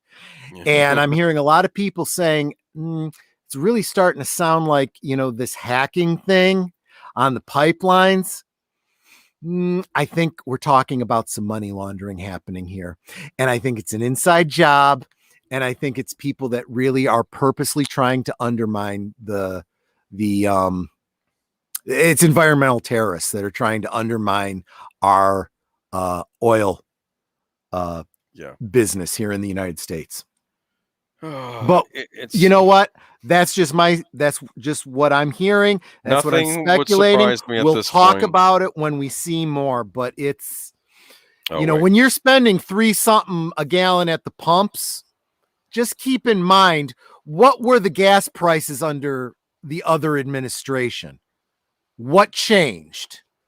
Huh? Think about it. Yeah. Oh, I know. Things are we're going to see what happens at the pumps this year. I wanted the pipeline company to go full Mel Gibson and take out a contract actors. Remember that movie where he's like, he's not going to pay the ransom. He's going to instead pay people to take out the people doing the ransom on his son. That was okay. That was a good Ron Howard movie back in the day. But anyway, even the comic industry is slowly waking up, like with Mark Miller's comments about Twitter that comics get mentioned 3 years ago. Twitter likes don't equal paying customers. Absolutely. Yeah, I mean, as more and more people are losing their jobs, you can blame, the ists and the phobes all you want. It comes down to whether or not your comic sells. If the money doesn't come in, you lose your job. That's how this works. I've been posting on MeWe for the longest time. Anyone who used to watch Sesame Street as a kid, they used to have this segment on Sesame Street called What Happens Next, right? And they would say, what happens next? And they'd show a guy dressed like Charlie Chaplin walking down the street, and they freeze frame just as he's about to step on a banana peel. And they'd freeze him and say, okay, now let's play. What happens next?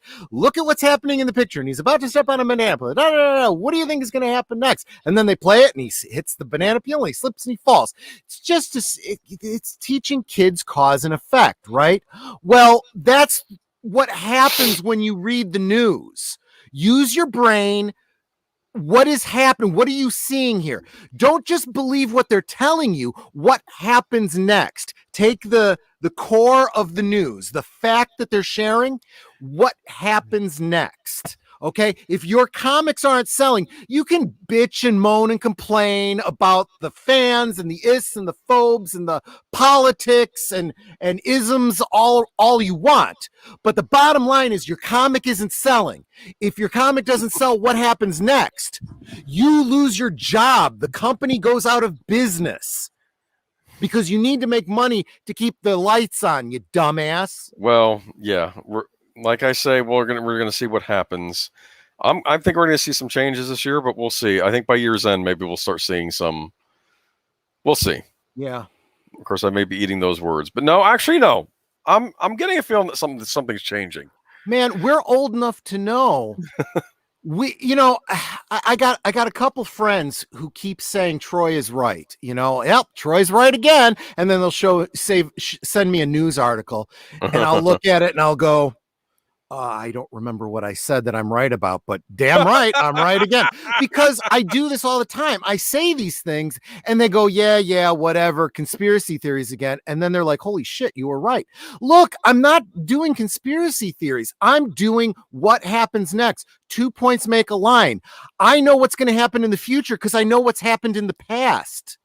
Okay? I am just old enough to have the wisdom to be able to tell you, if you would just listen to me, you will know what is going to happen. Okay. When I said Kathleen Kennedy has a limited, finite amount of time, her reign at Lucasfilm is going to end. Okay. People said I was full of shit. And now we see it actually happening. Like I said, they said we're going to get some interesting news. Probably, especially by the next Star Wars Day, right? I think that's what they're announcing. They said there'll be some interesting announcements. We'll see if those.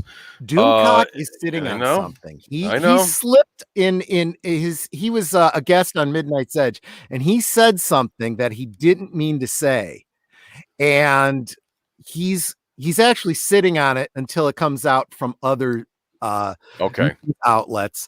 But some people have already lost their jobs over there, and it's just a matter of being able to comment on it without getting someone in trouble over at Lucasfilm. Yep. Yeah. Very interesting. Okay. Simon Proctor says winds in the east. There's a mist coming in like something is brewing and back to begin. Oh, no. Winds in the east. There's a mist coming in. Things. Wait. Yep. Sorry. Go ahead. Like start over. Something is brewing. And back to begin. Can't put me finger on what lies before, but I feel what's to happen has happened before. Oh, that's from Mary Poppins. Yup. You're supposed to like giving applause. Okay. Anyway, never mind. Okay. It's been a great night, y'all. I don't want to keep you up any longer. We won't normally go on this long. This was a special no, but Memorial most Day. of us have a holiday tomorrow. We can sleep in. Okay. That's why I broke out the Kraken. I can sleep in tomorrow. And that's why I didn't give you too much, but I did have to every now and again spur you on to get you to the next. I'm sorry. I got started talking about Don't be Funimation. sorry. It's your channel. No. I'm going to say, though, I could talk about Funimation probably for a whole stream. Okay. We're not going to go there. Leave anime. Enjoy the anime you love. And if you can avoid giving Funimation your money, please do it. But I won't judge you, as I know they own everything. Okay. On that note, everyone have a good night. And I will see you next week. And anything going on this week with you, Troy? You're going to be... so I decided on tonight's stream. Friday night's stream will be back to Frankenstein and the Universal Monsters. And then Netter's going to have a battle. No, that's not this weekend. Al's going to have it's the following week. I'm sorry. I don't know what Al's doing. Al, in case you didn't know, Al moved this week and he didn't have any internet. So I think I'm slated to come on in June. It's either going to be Smokey and the Bandit or Close Encounters, I think. So it's going to be looking forward to that. But so this week, of course, on Saturday is Big Al Presents. He'll have his internet up and running by then. Then the following week on Netter's network is Alita Battle Angel. Okay, and I will be on Soundtracks of Birdman on Wednesday. We're going to be doing Batman 89, and I think we're hopefully have a guest with Mr. Matchstick might be guesting on that stream. Man, so that'll be great. Of course, cool. Wolf 10 Media on Tuesday and Thursday, and Green Lion Girl on Wednesday and Friday, and just looking forward to seeing y'all throughout the week. All right. Catch y'all later. Take care. Bye-bye.